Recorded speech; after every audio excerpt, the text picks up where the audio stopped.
A Casa Elefante contém conteúdo adulto. Se você é novinha demais para seus pais deixarem você lutar na guerra, não adianta insistir. Volte aqui só depois que puder lidar com suas próprias escolhas. Olá! Sejam bem-vindos à Casa Elefante. Puxa uma cadeira, pede um café e vem discutir a obra de J.K. Rowling capítulo a capítulo com a gente. Hoje, o 30º capítulo de Harry Potter e as Relíquias da Morte, a demissão de Severus Snape.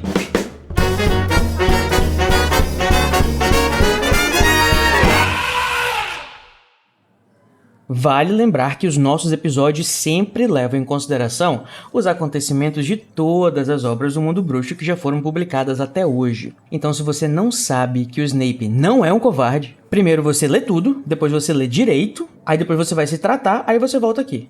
Eu sou o Junior Code e estou checando aqui todas as minhas Horcruxes de uma por uma, pra dar tempo, né, de poderem achar a última. Então, estou aqui dando esse tempo pra vocês. Mas eu não estou aqui sozinho fazendo isso, estou aqui com Larissa Andrioli, que retornou depois de todo esse período que desapareceu, né? E que estava escondida aqui atrás de uma armadura, como a covarde que ela é. Oi, gente. Muito bom estar de volta. Não sei mais fazer isso. O que você andou fazendo nesse tempo que a gente não estava te acompanhando, Larissa? Você por acaso estava matando muitas pessoas? Amigo, não, só eu mesma, né? Tentei me matar algumas vezes.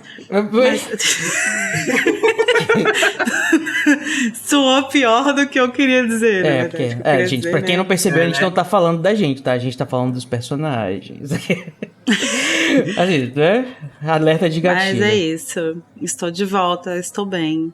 E saí aqui de trás da minha armadura pra duelar. Porque eu não sou covarde. Vamos ver. Isso é o que veremos. E, né, também temos aqui conosco, nesse pré-batalha, que ficou sabendo, né, que ia ter onda e não pode perder uma briga. Ele mesmo, né, Vitor Sacramento. Olá, boa noite. Pode entrar, passar pelo buraco de Ariana e entrar aqui conosco. Vai ter briga. Eu vim aqui com o meu celular na mão, pronto pra filmar tudo.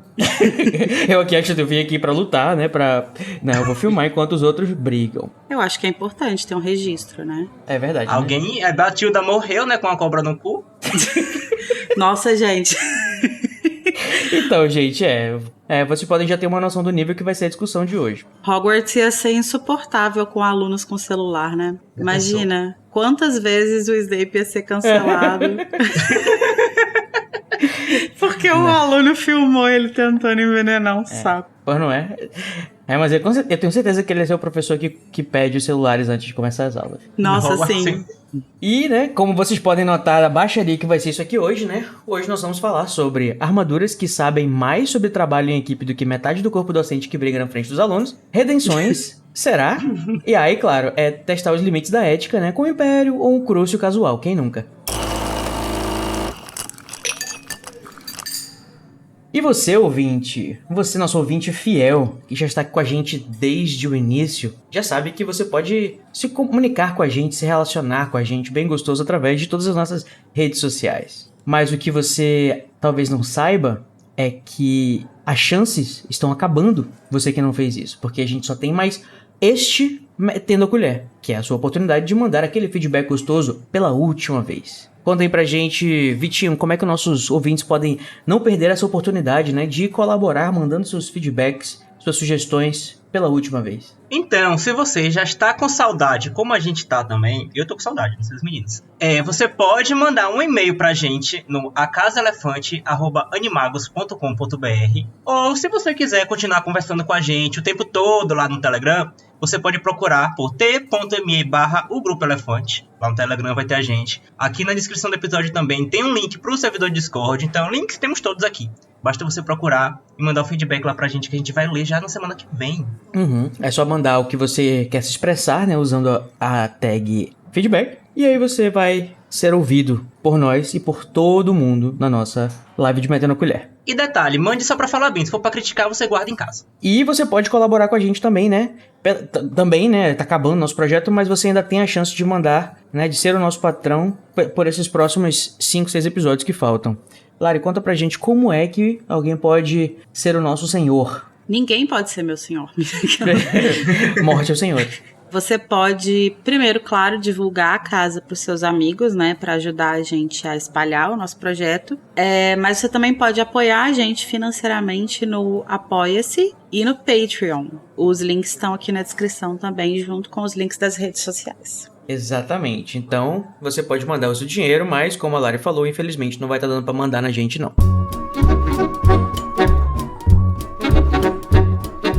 Muito bem, estamos agora reunidos aqui, né? Aqui nesse corredor onde vai acontecer um duelo cheio de aventuras e muitas... Como é que o cara fala Muitas diversões e aventuras? Exatamente. Vem aí, né, na sessão da tarde, o duelo de resumos, onde temos de um lado, pesando... Não, brincadeira. Severo Snape, não. Larissa Andrioli, que vai lutar contra Vitinho Sacramento, se degladiando aqui, né, pra ver quem é o covarde. Digo, quem é que vai conseguir fazer o resumo do capítulo em 30 segundos. Gente, eu só queria dizer que eu acho muito injusto que tem 6 meses que eu tô afastada e eu volto já participando de um duelo de resumos. Eu não tô feliz com isso. Amiga, não foi justo pra você, não foi justo pro Snape, não foi justo pra ninguém, tá? Assim, spoiler alert, não existe justiça. E é isso. Life isn't fair. Isso aí. Já diria o próprio ele Snape. mesmo, exatamente. Me lacrei, fiz uma autolacração aqui, vou ficar quieta e recolher a minha insignificância. É isso aí. Então, enquanto você está nisso, né, prepare-se para duelar. E fica aqui um duelo clássico Grifinória versão série. Olha aí, né? Não sei nem pra que acontecer, olha só. O spoiler, Vitinho, é que aparentemente a Grifinória ganha, mas a Sonserina tá por trás de tudo, tá, meu amor? Eu espero que você se contente em ficar sempre por trás, então. Tudo bem. Olha, ter alguém por trás às vezes é muito bom, tá? Olha, por trás de todo Grifinório tem sempre um Sonserino, né, gata? Cobra, né, gata? Em segundo. Então, vamos embora pra esse duelo logo, pelo amor de Deus. Vamos começar então jogando aqui um dado pra escolher quem que escolhe quem que vai começar. Lari, você que, né, retornou depois de tanto tempo, você quer par ou ímpar? Eu quero ímpar. Previsível, mas, né, sempre entregando. E deu 3. Parece que temos Sonserina, né, à frente, embora sempre esteja por trás. Lari, escolhe aí quem que vai começar. Vai ser você, né? Aproveitando essa sua revival. Ou você quer ficar assim mais na... Em segundo. Contrariando os boatos que permeiam esse capítulo, eu não sou covarde. Portanto, eu vou começar. Olha isso. Alguém tá querendo se provar demais, hein? Uhum. É assim que a gente toma no cu. Eu espero que você não saia depois desse resumo, não quebra nenhuma janela. Larissa Andrioli, você vai tentar fazer um resumo de 30 segundos do capítulo A Demissão de Severo Snape. Em 3, 2, 1, valendo! Estão na sala comunal da Grifinória. Ih, caralho! Eu posso começar de novo? Olha aí! Eu acho que não, hein? Tem 10 segundos. O Snape duela com a McGonagall e ela pede a lealdade da Sonserina, ele sai voando igual um morcego, pá, pum, é isso. Acabou. Então, assim, eu genuinamente não sabia o que fazer, porque isso nunca aconteceu antes. Que eu saiba, pelo menos, né? Se acontecer em alguma gravação que eu não estava, pode ser que tenha acontecido. Eu acho que já teve uma gravação que alguém teve um acesso de riso, mas... Não, teve uma gravação que ninguém ganhou. Porque foi isso. Foram os dois foram tão ruins. Acho que foi Carol se deu o direito de ninguém ganhar. Isso, e ela se deu a própria vitória, né? Como a juíza Minerva que ela é. Então é isso, Lari. Assim, nem tudo está perdido, né? Vitinho pode ir muito pior do que isso. Mas é assim mesmo. Às vezes, eu não disse que eu ia ganhar. Né? Eu disse que eu ia começar. A gente pode dizer que você não quis atacar de propósito. Gostava apenas, né? Defendendo. Exatamente. É isso. Então, beleza, vamos lá. Minerva McGonagall, quer dizer, Vitinho Sacramento. Você vai fazer o resumo de 30 segundos do mesmo capítulo de número 30 de Harry Potter e as Relíquias da Morte em 3, 2, 1, valendo. Harry é descoberto pela irmã Carol e aí Minerva dá um fecho, estupora ela, ele sai da torre da da Corvinal. Eles encontram o Filch no meio do caminho, e aí Minerva manda evacuar Hogwarts, porque o mundo tá se acabando, ele fica meio perdido. Aí depois eles continuam caminhando, encontram o Snape pelo meio do caminho, aí eles começam a duelar. E aí aparecem os outros professores, Snape foge, Harry avisa que Voldemort tá vindo pra Hogwarts. Aí os professores começam a usar magia, evento circulando, Snape voando, e eles vão começar a defender Hogwarts porque eles são muito bons em magia. Gata, acabou. Porra! Eu tô muito nervoso, você acredita que eu não tava pronto pra esse... Eu li o capítulo hoje, mas não... Olha, não pensei, Vitinho, nossa, tem um resumo mais tarde. eu acho que é inquestionável, né, que a vitória é claramente de Larissa Andrioli. Acho que não tem muita coisa que a gente possa fazer nesse momento. Então, assim, obrigado pelo seu esforço. Acho que você realmente fez, assim, um resumo excelente, mas... O Code. Eu não tenho palavras. Eu acho que assim, a gente entende que a gente é da mesma casa e tal, mas vai ficar feio. O Dumbledore já roubou muito mais do que isso, meu amor. Isso é verdade. Isso Então, é assim, verdade. eu não mas tenho, vai não é ficar com feio. nenhuma, Mas vocês vão se não rebaixar? É com nenhuma dor na consciência que eu dou a vitória para... Não, brincadeira. Parabéns, Vitinho, você venceu. Êêêê! Obrigada, mas eu vou dedicar esse prêmio a você, Lari. Obrigada. A sua tentativa A sua depois patética de... tentativa de fazer... Depois, Pelo menos fala divertiu, baixo. né? Foi. Pelo entretenimento, você realmente merecia um prêmio. Mas pelo resumo, eu ganhei. Exatamente. Vou A perguntar nota aí dó. pros ouvintes quem foi o vencedor moral desse duelo. Beleza, né? Lançou. Respondam aí. A Leto Carroll chama Lord Voldemort antes de ser atordoada por Luna. A professora McGonagall e Amicus Carroll entram na sala comunal da Corvinal. Quando Amicus insulta McGonagall e cospe em seu rosto, Harry o ataca, usando o Crucio. Harry informa McGonagall que Voldemort está a caminho e que está agindo sob as ordens de Dumbledore para encontrar algo no castelo. A professora McGonagall amarra os Carrolls e diz que ela está pronta para lutar para retardar Voldemort e suas investidas. Enquanto vão alertar os chefes das casas, eles se deparam com Severus Snape. McGonagall o enfrenta num duelo enquanto os professores Slughorn e Flitwick correm para ajudá-la, e Snape foge. McGonagall e os outros professores preparam o castelo para a batalha, enquanto muitos ex-alunos e a Ordem da Fênix chegam para ajudar a defender Hogwarts contra Voldemort e os Comensais da Morte.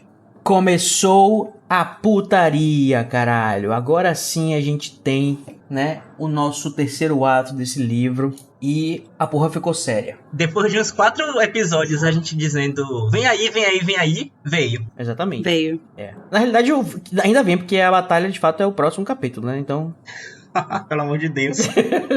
Mas começou a vir. Agora tá vindo. E como grande vencedor inquestionável, né, dessa batalha, né, aquele que não saiu correndo pela janela, você, Vitinho, gostaria de começar o nosso podcast, o nosso episódio com qual discussão? Eu vou começar de um ponto que tava lá no final da pauta, mas ele me toca muito, e quando eu tava lendo, eu fiquei todo arrepiado. Foi o momento em que os professores garantem pra Harry que eles vão defender Hogwarts, porque eles são muito bons em magia. E assim, a gente escuta muito falar que os professores de Hogwarts são fodões, Dumbledore é maravilhoso e tal. Dumbledore, a gente tem alguns exemplos na saga dele fazendo magias que são espetaculares. Mas os professores de Hogwarts, a gente não vê, principalmente esses que são mais secundários, por assim dizer. Uhum. Então, Flitwick, a professora Sprout fazendo magias que são impressionantes. Nesse momento daqui pra frente na batalha, é tão legal ver isso, que os professores também são bruxos super poderosos. Eles não têm só a fama, eles mostram mesmo. Eles são os X-Men. Aí começa, né? O McGonagall. Slughorn. Alguém tem que fazer essa montagem. Inclusive, eu senti um pouco disso também no Hogwarts Legacy, sabe, Vitinho? Naquele momento da batalha final lá na subterrânea de Hogwarts, que tem os professores, chegando nessa parte, e todos os professores fodões aparecem pra dar os seus feitições e tal. E realmente, né? Porque a gente ainda não teve uma situação de batalha, de fato, em Hogwarts, né? E agora é o momento que, né, não toca nas crianças. A gente protege aqui pelas crianças da minha vida. Acho que o mais próximo que a gente chegou perto disso foi lá na Pedra Filosofal, quando eles lançaram aqueles feitiços lá pra proteger a pedra. Pelo amor de Deus. Mas não chega nem perto deles atuando com magia. Poxa, por que tinha que estragar isso, Vitinho? Desculpando, mas Ai, meu Deus, que ódio daquilo. Mas tá bom, né? Livro infantil, Code, relaxa. Mas falando sério, né? Eu acho legal que tem uma parte que fala assim, que o Flitwick estava fazendo seus feitiços, né? Enquanto ele estava lá preparando as proteções da escola, e Harry percebeu como se ele estivesse chamando as energias do vento, alguma coisa assim, né? Eu achei uma coisa A assim nossa super... tempestade. Tá aí. Flitwick. Pra proteger. Eu acho muito bacana essa questão esse negócio estranho que a gente nunca ouviu falar, sabe? Do negócio do vento, uma coisa elemental, não sei o quê, porque traz essa coisa, tipo assim, nossa, os professores sabem coisas que a gente nem né, nunca nem ouviu falar. Exatamente. Quando a Sprout começa a falar o nome de várias plantas que podem ser usadas de forma, né, em batalha, muito antes disso ser incorporado em jogos e coisas assim, é muito legal de você ter essa... Eu acho que assim, no filme eles tentam fazer uma representação visual disso, né, pra não ficar... Porque quando a gente tá lendo, a gente consegue imaginar essas coisas, né, mas no filme, pra não ficar uma coisa muito solta, eles acabam transformando isso numa coisa meio visual, e aí a gente tem... Aquela redoma. Aquela redoma, né, que é construída e tal... E que eu acho que quando isso foi escrito, a ideia não era ser uma coisa tão gráfica, mas que acho que talvez a ideia seja a mesma, né? Ele tá evocando forças pra proteger ali os terrenos, que talvez vão ser invisíveis, mas que vão estar ali de alguma forma cercando, né? Eu achei uma boa solução, inclusive, do filme também, essa questão aí, porque é legal. A gente também tem, por exemplo, também, obviamente, o momento em que a Minerva, né, faz o feitiço nas armaduras e o discurso dela, que a Maggie Smith tá maravilhosa, inclusive, fazendo também. Ai, nossa, inclusive, gente, a Maggie Smith, né? O primeiro episódio que eu gravo depois que ela morreu. Hippie. Mas assim... O legal do filme é que aquele feitiço de lá, ele meio que é como se fosse uma somatória do poder de todo mundo que tá ali fazendo aquela proteção. Então acaba sendo uma coisa fofa também. Como se todo coisa mundo coletiva, se reunisse, né? pra proteger. Principalmente os pais, as mães, os professores, né? É bem legal também. E também é utilizado como uma espécie de barreira que, de fato, ela vai ser quebrada aos poucos, conforme os comensais vão investindo, né? Eu achei interessante essa questão. Mas eu acho engraçado porque, assim, Hogwarts tecnicamente tem uma proteção contra a paratação, né? E acho que isso também é uma coisa que se mistura com isso, né? Porque quando o Voldemort e os seus comensais no filme... sinto muito, a gente vai ter que falar do filme, né? Bastante hoje, pelo visto. Eles começam a quebrar essa proteção, aí acaba a impossibilidade de aparatar em Hogwarts, né? Pelo menos no filme. Eu não lembro se tem isso no livro. Eu acho que sim, né? Eu acho que não. Eu acho que não é mencionado nenhuma aparatação durante o livro. Acho que não fala, não. Mas que tem bastante aparatação depois que quebram, né, lá a passagem. Que também é uma coisa que é um recurso visual que eles usam bastante nos duelos, nas lutas e tal, pra tentar dar um pouquinho de dinamismo que falta de inteligência e criatividade, digamos assim. Mas vamos chegar lá. E agora que eu já comecei a criticar, eu vou aproveitar, né, depois de ter jogado tanto mel, né, enfim, desse negócio, do Flitwick, eu vou fazer aqui uma pequena crítica codística, né, mas assim, nada demais, que assim, e também isso, como a maioria das críticas que eu faço, elas dizem muito mais sobre a minha expectativa do que sobre o que de fato existe, né, porque, por exemplo, eu gosto muito de coisas relacionadas à bruxaria, mitologia e tudo mais, e eu gosto de ver representações dessas coisas, e da bruxaria em si, que seja uma coisa, aquelas coisas um pouco mais raiz, sabe? Que tipo, tem rituais, que você junta as coisas, que você fala várias palavras, e é uma coisa que acontece, eu acho muito legal essa questão ritualística que brinca com as mitologias, com as religiões celtas, coisas assim, e tudo mais. Eu acho que é o tipo de magia que eu acho que é muito interessante, que a gente vê pouco, e que a gente vê aqui um pouco o Flitwick falando. Só que já em Harry Potter, a J.K. Rowling, ela simplificou bastante essa questão da magia, eu acho, deixando uma magia uma coisa bem prática, né? Que você fala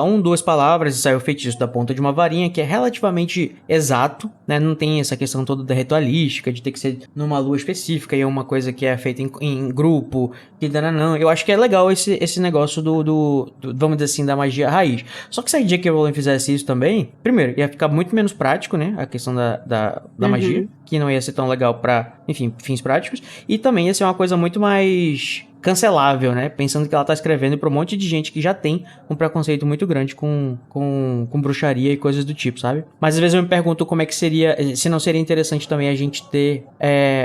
Ou talvez, eu tava até pensando aqui, né, quando tava pensando nas coisas do RPG e coisas assim, se de repente na magia antiga, no mundo de Harry Potter, no lore de Harry Potter, as coisas fossem um pouco mais assim. E aí, depois da invenção da varinha e de algumas, entre aspas, tecnologias, né, de magia, ela foi ficando cada vez mais simples e mais prática e menos poderosa. E talvez essas magias que são mais... né, que envolvem essas coisas mais... que remete a gente à bruxaria, entre aspas, raiz, elas seriam as coisas mais fortes que foram mais esquecidas, assim, né? O famoso magia antiga, alguma coisa assim. Uhum. Acho que faz sentido isso.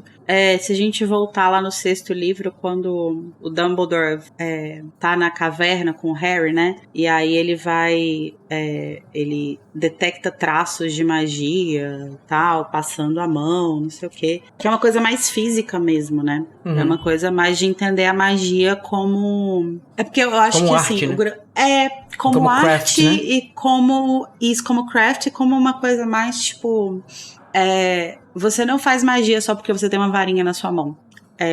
A magia, ela tá interligada com quem você é. O seu tipo sentindo, de magia, né? Com o que você tá sentindo, com a sua experiência. Com a sua essência e tal. E é por isso que a gente vê em alguns momentos por exemplo, né, acho que um exemplo bem claro disso é no caso da Lily, né, que a gente vai ver lá no capítulo das Memórias do Snape, que ele, tipo, vê ela fazendo magia e ele fala alguma coisa, tipo, eu vi você fazendo, você tem muita magia em você. E isso é claramente uma forma de... E a magia que ela tá fazendo, né, é uma coisa muito sutil, assim, é ela flutuando, ela mexendo nas flores e tal. Uhum. E isso tem muito a ver com a imagem que se constrói da Lily como uma figura positiva, Sim. como uma figura santa, isso, quase, né? E essa magia menos varinha, menos feitiços falados, né? Ou poucos feitiços falados, remete também mais ao nosso imaginário, né? De bruxaria, eu acho. Sim, sim. Eu acho que um grande exemplo dessa magia mais ritualística e tal, que tem em Harry Potter, são as poções. Que você tem um período, você tem um tempo pra se fazer e tal. Mas realmente, em relação a feitiços e tal, é como se você fosse modernizando a magia, a tecnologia mais nova. Acaba facilitando certas coisas. Eu acho que talvez... Acho que essa coisa, esse exemplo que o Code deu, né? Que você reforçou essa coisa de como a magia vai se modificando ao longo do tempo. Se a gente considerar que isso pode ser uma verdade dentro do universo dos livros, né?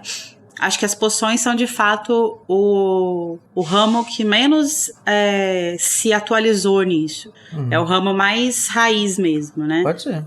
E talvez a herbologia também, né? Acho que as duas andam muito juntas, assim. Uhum. E por isso que naquele primeiro discurso do Snape, ele tá lá, tipo, essa aula não é pra você que fica balançando a varinha, não é, essa é sobre uma disciplina sutil, é sobre uma coisa delicada, né, que precisa de atenção, que precisa de cuidado. E isso é uma coisa muito, assim, tipo, dessa magia antiga mesmo, né? Legal. E falando sobre magia antiga, né, a gente também tem as nossas armaduras que estão aí posicionadas em Hogwarts. Ninguém nunca imaginou que elas tinham alguma função, né? Era só decoração, só que não, elas estão aí pra proteger a escola em caso de... Que bom, né? Porque como decoração era bem feio. E só fazia zoada. Pô. Não, é pra gente poder se esconder atrás, gente. Quando estiver jogando RPG, né? Quando alguém perguntar quem é que tá aí, quem é você? Pro Snape fazer uma entrada dramática. Exatamente. Importante isso.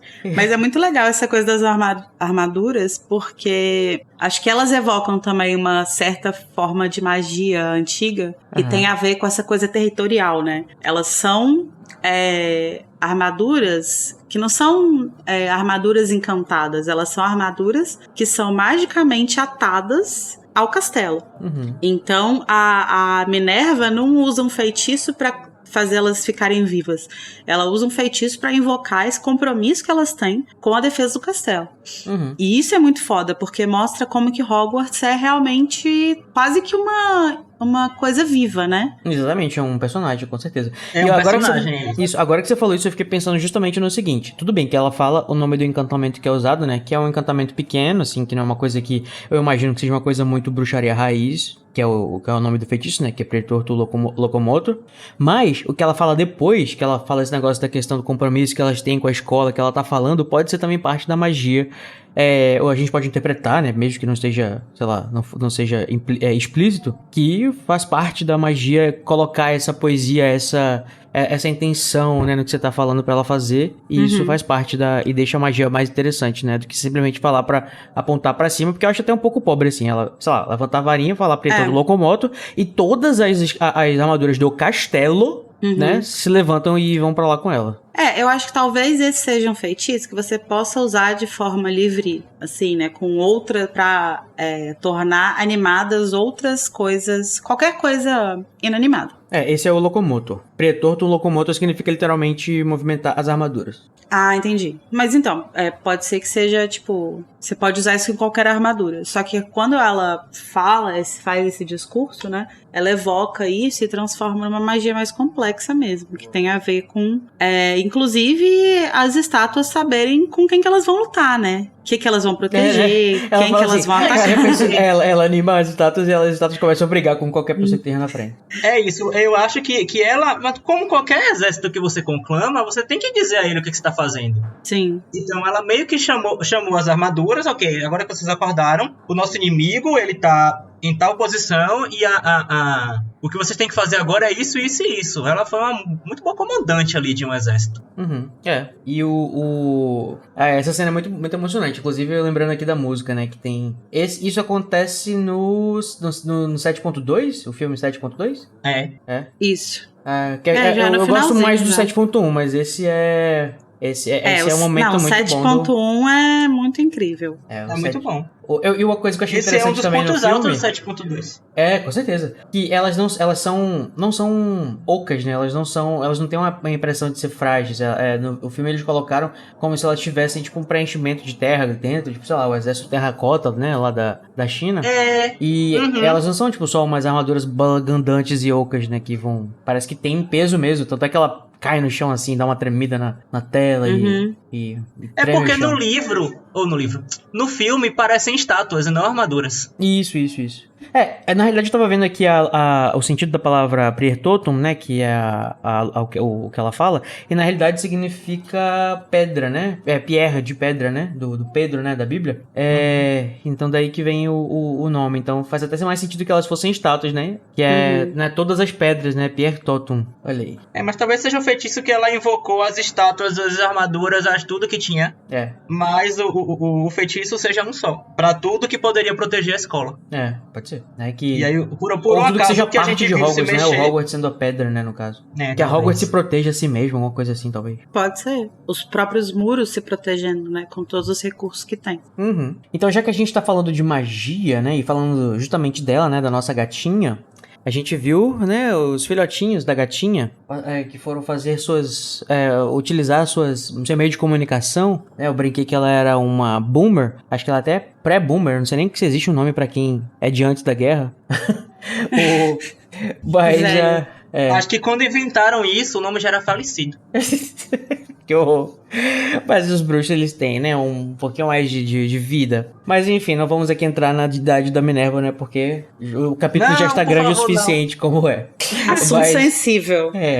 Mas o que vocês acharam, né, de ver, né, os patronos múltiplos da gata pela primeira vez, né, uma pessoa invocando 3 patronos ou mais, nem diz que é 3, né, fala que um número de patronos são invocados. Eu imagino que 3 porque era um pra cada chefe de casa, né? É o que faz sentido, mas isso é até interessante, que eu fiquei pensando assim, será que uma pessoa precisa ter mais lembranças boas pra produzir mais de um patrono? Ou tipo, ela só pensou em uma coisa e foi? Pra cada uma lembrança. Cada uma lembrança, ou ela precisava fazer uma magia mais poderosa pra conseguir produzir mais de um? Eu acho que é mais questão de habilidade mesmo. O Harry, ele faz um patrono que é muito poderoso, mas ele só faz um. Será que ele teria que ser mais poderoso pra fazer 2, 3? Ou é só uma questão de saber mexer a varinha com mais floreios? Eu acho que também é uma questão de focar também a magia dela, né? Um desenvolvimento ali, uma aptidão maior e tal. Acho que o Harry teria potencial pra fazer, mas acho que é uma questão também de desenvolver essa habilidade, sabe? Isso. E também tem a questão de que o Harry, falando aqui em termos de RPG, né, da do que a gente usa lá, Vitinho, o Harry, ele rola com instinto, né? A Minerva provavelmente rola com razão. Então ela tem o estudo pra fazer as coisas acontecer aí, e o Harry provavelmente, né, o patrono dele é na base do instinto. Isso. E eu acho interessante é que os patronos dela também tem as marquinhas dos eu olhos, acho perfeito. né? Tudo E o animado dela. Eu acho tudo. O que, isso é uma forma meio que também a JK meio que dá um aceno pra dizer que a forma que você tem no patrono é a mesma forma do animago, né? Que o animago dela, a forma dela tem os negocinhos ao redor dos olhos. Os gatinhos dela são tunados. E ela usa como forma de comunicação, né? Que é uma coisa muito... que ela já importou aí da Ordem da Fênix pra passar pros professores que não necessariamente são da Ordem da Fênix. E eu tava... alguém falou no grupo do Telegram alguma coisa sobre isso recentemente, eu fiquei pensando, não, que eu vou entrar nesse assunto aqui, Lari, mas é só porque eu, né, segurei pra quando for o capítulo. Fiquei pensando assim, o Snape bem que podia ter mandado uns patronos pro Harry, né? Pra quê? Ele tava procurando o Harry? Ah, entendi. Mas deixa pra conversar sobre isso depois e... Podia, né? Mas a questão também é, será que o Snape tem mais de uma memória feliz pra produzir mais de um patrono? Porque ele esqueceu a memória que ele usou pra preparar o patrono. Não, mas voltando ao assunto, eu acho que esse capítulo, né, já que a gente tá falando de magias e coisas assim, tem bastante exemplos pra gente se inspirar. Como, por exemplo, não vamos deixar de falar aqui sobre o duelo, né? O duelo de Snape e Minerva. Um duelo muito bem produzido, né? Que tem, assim, exemplos incríveis de criatividade e invenção. Mas só no livro, né? Porque no filme vai ficar devendo, infelizmente. E eu sei que vocês dois gostam da cena do filme, né? Então tá bom, vai lá. Eu vou ali fumar e já volto. Não, amigo. Não. Tipo assim... Eu gosto de um detalhe da cena do filme. É porque, assim, eu acho que a cena do filme, ela me toca muito emocionalmente, assim. Eu acho que ela é uma cena muito forte emocionalmente, porque ela acontece logo depois daquele momento que o Harry fala, tipo, how dare you stand where he stood? E tal. E aí você vê, tipo, a cara dele, sabe? Como você ousa estar em pé no lugar onde ele estava em pé? Então, assim, esse preâmbulo da cena é muito emocional, assim. E aí, o duelo em si, ele é fuém. Tem nada demais, é só isso, é só foguinho pra lá e pra cá. Mas eu acho que eles conseguem fazer uma coisa interessante, que é porque, assim, no duelo do livro, se a gente olhar, todas as magias que o Snape usa são pra se defender. Ele destrói as magias que a Minerva manda, ele pega a estátua e põe na frente dele, tal. Tipo, a única coisa que ele cria que é mais agressiva é a cobra, né? Mas a cobra nem chega a atacar. Ele meio que transforma uma coisa que ela manda, né, em uma cobra de fumaça. Isso. Então, assim, existe toda uma criação, toda uma criatividade, toda uma imagética aí que a Rowling cria, que ele tá duelando sem atacar. E aí, no filme, isso é perdido, porque você vê que ele tá só se defendendo, e não é sutil, como é no livro. Tipo, é só... Você vê que ele não tá atacando... Na verdade, ele chega a atacar, né, eu acho. E acho que ele chega a fazer um feitiço contra ela no filme. Mas o que eu acho... Eu acho que ele vai fazer um feitiço contra o Harry e ela chega na frente. Ele levanta a varinha pro Harry e ela entra na frente. Só que aí eu acho que tem um momento que ele lança um feitiço contra ela, assim. Só que aí o que eu acho interessante é como que eles conseguem transformar essa postura defensiva dele, dos livros, em uma postura defensiva nos filmes, no meio desse duelo que não tem graça, assim. Que é a coisa dele pegar o feitiço dela e jogar pra trás e desacordar os irmãos Carroll. Uhum. E aí, tanto que ele sai, logo depois ele sai pela janela e ele sai apagados, né? Sem deixar nenhum comensal na escola. Então, isso eu acho interessante como que eles conseguiram transformar isso pro filme. Isso, e eu acho que isso não é meu Deus, as palavras estão me faltando, peraí. E eu acho que isso não é um bônus, não é bônus a palavra, quando é que é uma coisa boa ou uma vantagem. Um mérito. Né? Um mérito, isso. Eu acho que isso não é um mérito também só do duelo. Aliás, eu acho que isso não serve só para o duelo, porque toda essa cena foi adaptada, né? Desde a questão que ninguém entrou na Corvinal e a questão de o Snape tá indo atrás do Harry. Eu acho que foi uma boa adaptação. Eu acho que existe o fã que quer ver as coisas ipsilíteres conforme aconteceram no livro. Eu entendo, eu acho que vale essa opinião e essa expectativa. Mas eu acho legal também quando a gente tem material diferente, uma releiturazinha. Eu acho que foi uma boa forma de eles fazerem, porque a gente conseguiu colocar aí a ideia de que o Snape tá indo atrás do Harry, o Harry aparecendo na frente de todo mundo, assim, né, pra se revelar. Você tem o duelo dela da Minerva com o Snape. E eu acho que tudo isso acho que foram boas. Foi uma soma, assim, de boas escolhas que eles tiveram pra deixar a coisa um pouco mais dinâmica naquele momento. E aí, eu acho muito valoroso. Eu acho muito valoroso que essa cena no filme tenha sido no meio do salão principal, quando a escola tá toda reunida ali. Porque ali mostra, embora a gente tenha lido no livro, que a gente sabe que Snape é muito covarde, que Snape é aquela pessoa, sabe? Que é o... Epa! Que ele é o vilão. Até então ele é o vilão. Ele tá sendo o vilão. E essa cena no filme ser desse jeito, mostra muito isso de um jeito que não tinha como ter mostrado se a gente não tivesse lendo. Então, e eu acho que assim... O filme joga essa imagem pra gente que a gente precisava que fosse jogado, sabe? Porque quando a gente compara as cenas com o livro, essa cena com o livro, aí ela realmente perde muito, assim, né? Porque a cena do livro existe muito mais sutileza. É uma cena que demonstra muito mais o poder das pessoas envolvidas ali. Isso. Não tá na frente de todo mundo também, né? Eles estão num corredor. Mas no contexto do filme, a forma como ela foi adaptada faz sentido. E acho que eles conseguiram, de fato, fazer uma adaptação que honra, de alguma forma, pelo menos o tom da cena do livro. Isso. Aí o que eu não gostei na cena do filme, por exemplo, né? Que uma das coisas que eu não achei legal é que a Minerva, ela tá com muito medo na hora. Eu sinto que ela tá, tipo, com medo de duelar com o Snape. E os fogos que ela solta, parece que eles são meio vacilantes, assim. Umas coisas assim, meio, sabe? Tipo, parece que ela não tá conseguindo fazer direito, que ela tá intimidada. Eu não sei se eu sinto... Eu sei que talvez isso seja uma escolha de propósito, que quiseram colocar, tipo, realmente ela tá standing up, né, to him. Ela tá se posicionando ali depois de muita opressão que aconteceu na escola. E talvez seja uma escolha... Mas assim, voltando a ler o livro, tipo, não é essa postura que a Minerva tá em nenhum momento. Ela, tipo, ela é a primeira pessoa que vai pra cima, ela não tá com medo dele, ela fala que eles vão duelar até a morte, né? E não tá nem aí. Não combina com ela, né? Não combina com ela essa postura meio vacilante. E até se você tentar colocar outras camadas aí de tipo, porque eles eram amigos, não. Cara, já teve tempo pra ela processar isso tudo. Ela já odeia ele. Tá tudo bem. Ela já tá do outro lado da coisa. Ela já tá tipo assim, eu não acredito que esse filho da puta me traiu e eu quero ser quem vai dar na cara dele. Eu acho que isso é somente uma decisão ruim de design do filme.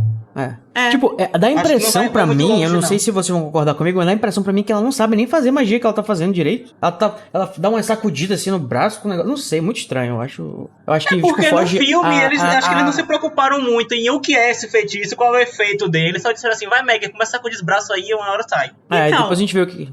Um fun fact é que tem uma entrevista do Alan Rickman falando sobre essa cena. Que ele fala que é muito engraçado, porque, tipo, de repente você tá cara a cara com a dama Meg Smith com uma varinha apontada pra ela e fingindo que tá fazendo coisas, assim. Então eu imagino que pra eles também deve ser uma coisa meio comédia, sabe? Com certeza, mas assim, será que a série vai ter o nosso duelo mais parecido com o livro? Tomara, né? Daqui a 30 anos. Tem muito a única coisa que tá alimentando a gente agora é essa série. A gente vai estar com a idade da Meg Smith e vai estar assistindo essa série. Vai ser tipo assim, eu tinha um podcast sobre Harry Potter e eu falava dessa série. Tá bom, vovó, vamos pra cama. Sim, muito. Mas esse é realmente uma demonstração assim de como é que dois mestres duelam, né? Tanto isso a gente vê claro, outros mestres com um nível um pouquinho acima, né? Que era o Voldemort e o Dumbledore lá no quinto ano, mas aqui assim a gente tem de fato dois professores que utilizam a magia e todas as coisas ao seu redor e fazem coisas mirabolantes e usam, né? Por exemplo, uma das coisas que envolve muito a transfiguração, né? Essa questão de você manipular as coisas, transformar numa outra coisa, pegar um objeto, utilizar as coisas que estão ao seu redor. Eu acho que isso é uma coisa que faltou bastante em Harry Potter como um todo, assim, sabe? No filme. Mas fica aí a minha crítica. Obrigado pela oportunidade. Boa noite. É isso. Fim do episódio. A gente só tá na primeira caixa, gente, inclusive, né? Vai preparando aí a sua... Vamos andando. E falando da Minerva, e sobre magia, né, a questão da transfiguração, eu achei bem emblemático, né, ou talvez conveniente, que é a pergunta da porta da Corvinal, né, quando ela faz pra Minerva chegar, é justamente uma pergunta relacionada à transfiguração, né. Ora, que é uma pergunta muito interessante, né, eu acho, que é pra onde vão as coisas desaparecidas, né. E a Minerva nem titubeia pra responder, né, elas vão E ainda para faz o um não poema, lugar. né? Com rima e métrica. Ela é muito maioral, né? Sim. E aí são essas coisinhas, essas coisinhas da magia que eu acho que são muito interessantes, né? Porque o desaparecimento é uma das subdivisões da transfiguração, né? Então a gente tem realmente isso sendo uma das expertises dela, né? Então, pra ela não é nenhum problema. Agora eu fico pensando, porra, coitado do menino do primeiro ano, né? Que precisava entrar na casa pra mijar. E a Aldrava perguntou uma coisa dessa. Ou será que a Aldrava é sentiente, assim, ela sabe pra quem que ela tem que perguntar cada coisa? Eu acho, ser, né? Eu tava pensando nisso agora. Eu acho que ela mede o nível do estudante, né? Ela não vai fazer perguntas super. É um bom headcanon. Pra aluno ele perguntou uma coisa assim mais viajada, né? Pra McGonagall ele pergunta uma coisa pouco mais técnica. Acho que pra Cho ela perguntaria uma coisa mais sentimental. E faz sentido. Uma coisa mais sobre o choro, né? E faz sentido que seja isso, porque a coisa da Corvinal é justamente a valorização de diversos tipos de inteligência, né?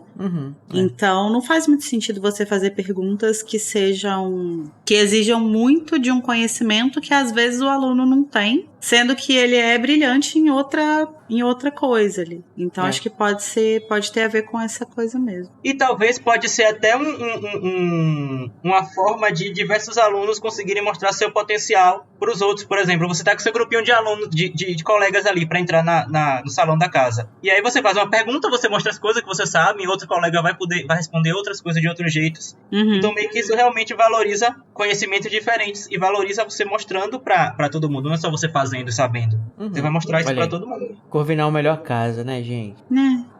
Ela realmente existe.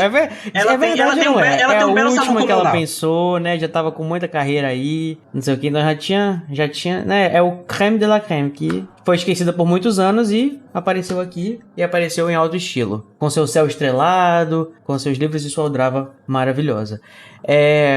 E ainda no tópico da McGonagall, eu queria só também aproveitar, né, falando sobre tipos diferentes de conhecimento e estratégias mais mirabolantes e criativas, né, eu acho legal que foi da ideia da Minerva, quem diria, né, de pedir ao Pirraça que ajudasse de alguma forma. É King ou não é? Eu acho sensacional isso. Sensacional. Como mestre de RPG, eu fico extremamente feliz quando os personagens e os jogadores têm essas ideias assim criativas. Vamos causar uma distração, vamos pegar ali aquela coisa que ninguém imaginava pra ajudar e... Imagina, né? O caos e a distração que um poltergeist safado como o Pirraça, né? A única coisa que ele serviu em toda essa saga, né? A não ser isso e quebrar o armário subidouro.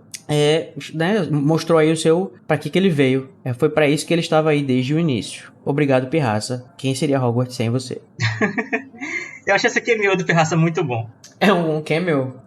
Na Corvinal, a gente tem não apenas enigmas da magia sendo resolvidos, mas nós temos também, né, os limites da ética da magia na guerra sendo explorados. Gato, veio aí, Harry Potter conseguiu utilizar o Crucio de forma completamente efetiva. E é engraçado que ele consegue usar isso porque alguém desrespeita a McGonagall, né? E não porque... Mas não consegue quando alguém mata o Sirius. Daí já diz quem que ele gosta mais, né? Não, brincadeira. Mas isso acho que é só porque ele tá em outro momento também, já, né? Não, sim, com certeza. E luto pode não ser razão pra você querer causar dor em alguém. Mas acho que se alguém tivesse matado o Sirius agora, ele teria usado o Crucio, sim. E teria dado certo. Acho que ele só não tava pronto. Eu acho que ele ainda não tinha claro na mente. Exatamente. Era muito novo. E também porque ele tinha 15 anos, né? E não pode, assim, pela lei, né, um protagonista de 15 anos fazer isso. Agora ele já tem 17. Agora já pode.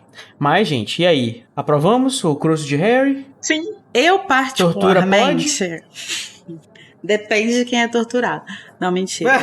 Particularmente... Vou começar o bom. Vou fazer o Danilo aqui.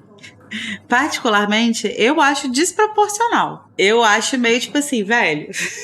Por que você tá torturando o cara, velho? Calma. Eu acho meio assim, sabe? Eu acho um pouco fora do personagem pro Harry.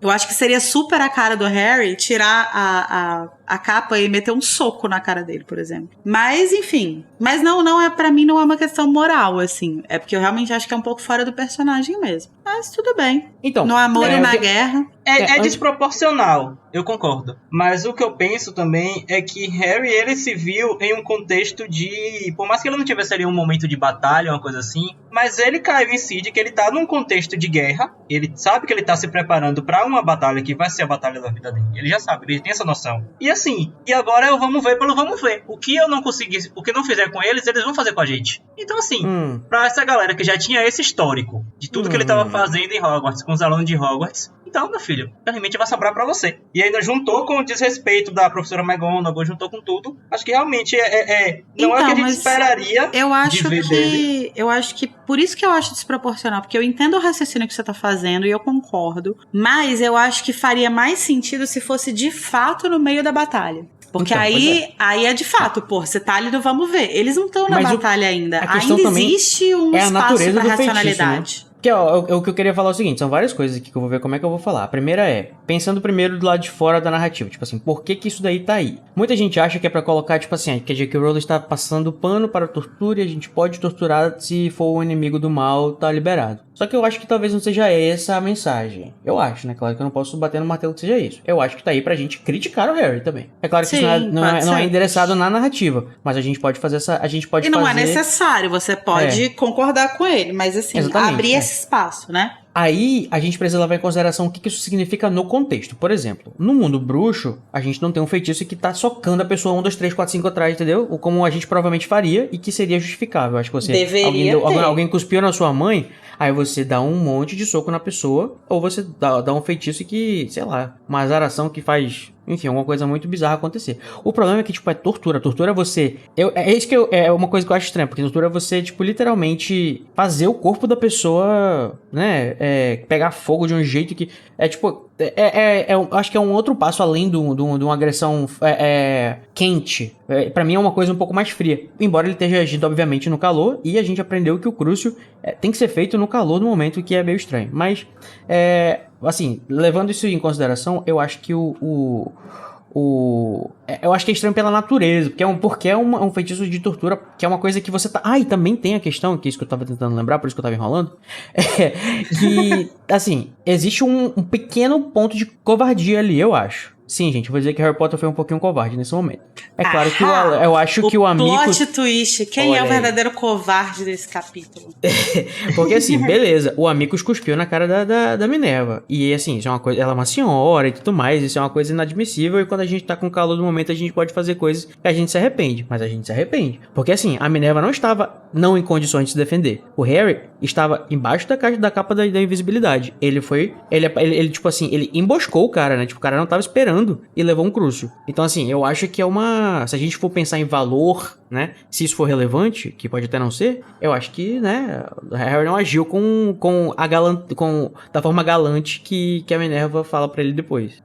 Amigo, mas eu acho que isso poderia ser qualquer feitiço seria lançado debaixo da capa. Não, pois é, sim, exatamente. Qualquer feitiço fosse lançado sem a pessoa saber, pra mim é a mesma coisa que você lutar 2 contra 1, por exemplo, entendeu? Ou você surpreender a pessoa, pegar uma pessoa dando um tiro pelas costas, como o Moody fala que o Draco não deveria fazer lá no 4º livro. Então, assim, é uma coisa desleal que ele fez ali, sabe? Além de ser um feitiço de tortura. O fato de ser um feitiço de tortura só torna tudo mais complexo, né? E assim, quais azarações também não podem ser consideradas tortura, né? Assim, também tem essa questão. O Crucio é o feitiço da tortura. Mas você fazer uma pessoa, sei lá, nascer uma galhada no meio do negócio que vai dar um desconforto, o negócio também pode ser considerado tortura. Então é mais uma questão do valor intrínseco àquela palavra, né, que tá ali associada. E que tem a ver com uma questão... Alguém chegou lá e disse, essa daqui é imperdoável, as outras podem. Tanto que quando a gente pensa em feitiços de ataque, por exemplo, em Hogwarts Legacy, você não luta com as maldições imperdoáveis, você consegue usar ela de vez em quando. Então, pra você derrotar uma pessoa, você usa outro tipo de feitiços que causam dor igual. Feitiço de explosão, feitiço de queimadura. Você joga a pessoa do penhasco. Você explode você queimar alguém não é tortura? Onde que você explodir a pessoa é pior que tortura? Não é pior. Ponto. Mas... Não, então é isso, né? A resposta para o Harry Crucio é complicada. É foda, né? É foda, né? Ai, ai. Mas, assim, a Minerva fica muito feliz. Feliz não, ela fica surpresa. Primeiro que ela, né?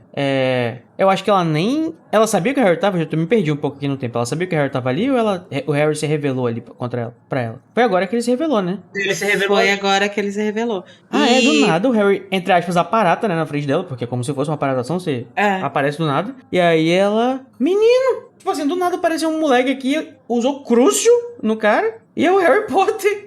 Não somente usou o Crucio, como veio a ser Harry Potter. Está na Corvinal, tipo, fazendo o que na Corvinal? Não, Tá então, tudo e aí fora do lugar, coitada. tem um momento muito fofo nessa conversa aí, né? Que quando é o Aleto, né? Quando o Aleto fala que tá... Não, o Aleto é a mulher, o amigo... Ai, caralho. Amigo. O amigo. O amigo, isso, o amigo. O amigo. Quando o amigo fala que o Harry tava indo na Corvinal e tal, ela fala, tipo... Mas por que ele estaria na Corvinal? Ele é da minha casa. E ela fala isso com muito orgulho, assim, né? E acho que isso também dá uma inflamada no Harry, né? Quando ela é desrespeitada, tipo, ela acabou de expressar muito afeto ali por ele, Mal né? sabia o Harry que ela só tava dizendo, o Harry na Corvinal? Ele é burro pra caralho. Você acha que ele daria Corvinal? conta?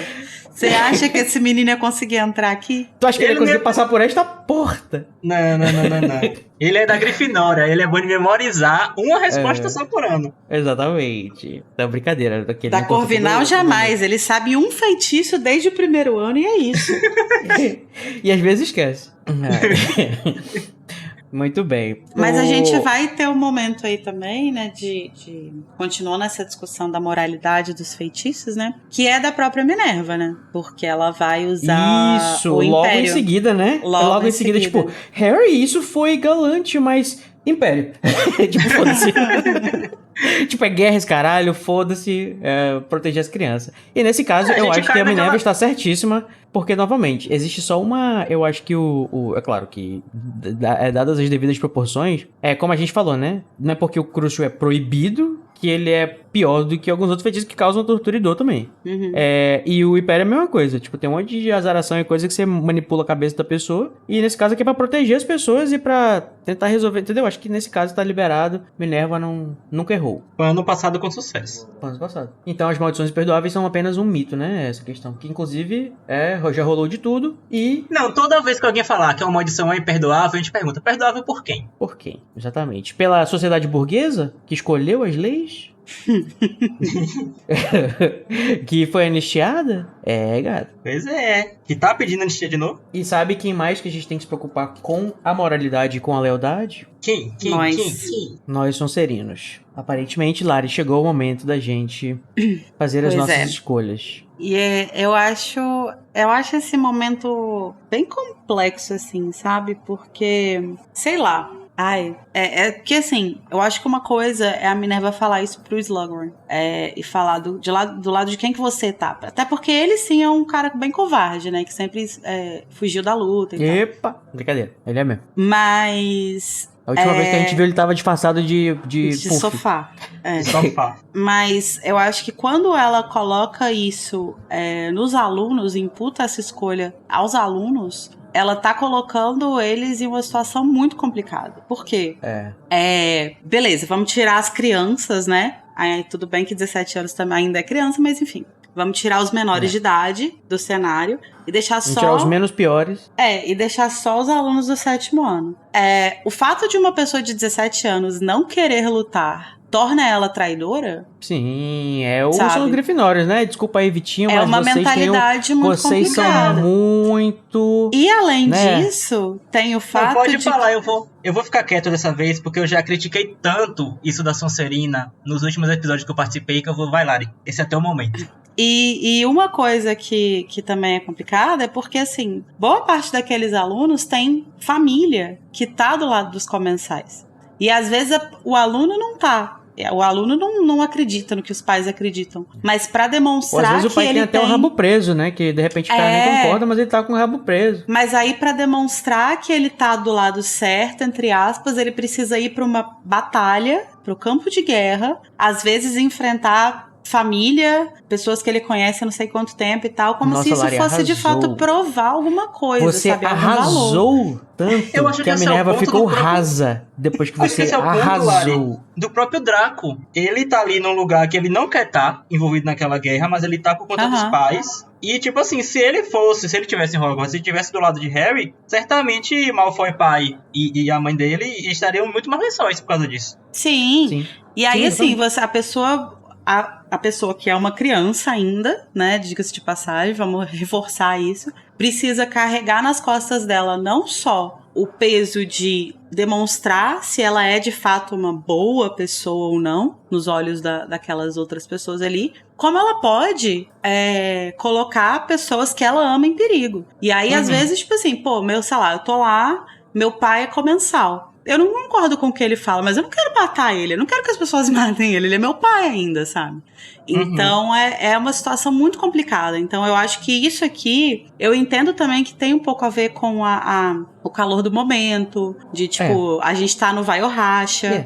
E é esse espírito Beleza. grifinório também, né? De tipo assim, vamos lutar porque lutar é massa, lutar é top, Só guerra que- é show. Só que da Minerva eu esperaria um pouco mais, sabe? Mas sabe também, eu acho que é uma coisa, não querendo tirar o que você disse, porque eu concordo totalmente, mas só também mais uma coisa pra gente colocar na equação, é que assim, eu acho que também o que ela tava querendo dizer é, se vocês não vão lutar com a gente, provavelmente vocês vão lutar contra a gente. Então vocês nem vão, entendeu? Tipo assim, vamos ver onde é que tá a lealdade de vocês. Beleza. E como eu acho que, assim, o pessoal da Sonserina, talvez porque a gente desprezou eles e falou mal deles durante vários anos, talvez eles tenham virado essas coisas ruins, né? Talvez seja melhor a gente não correr o risco de eles, né, nem tentarem tá aqui contra a gente, o inimigo de dentro. Então, é mais essa questão paliativa escrota, mas de tipo... Não, sim, né, entendo. não levantem armas contra a gente, hein, vocês... Entendo. A questão é meio que, tipo assim, eu concordo com isso. Ela tá meio que dando uma saída ali também, né? De, tipo assim, vocês não vão lutar a nosso favor, pelo menos não se mete.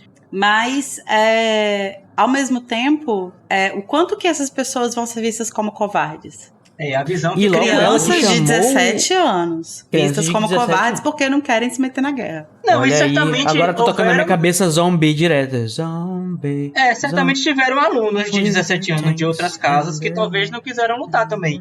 Mas só quem vai levar essa fama são os Exatamente. malvados da Sonserina. E aí entra a minha crítica de novo, porque só os Sonserinos têm a fama de ser os que não prestam. Exatamente. What's in your head? In your head. O Vitinho falando e o Conde cantando no E o fundo. Conde no fundo. Foi tudo. Mas eu escutei tudo, amigo.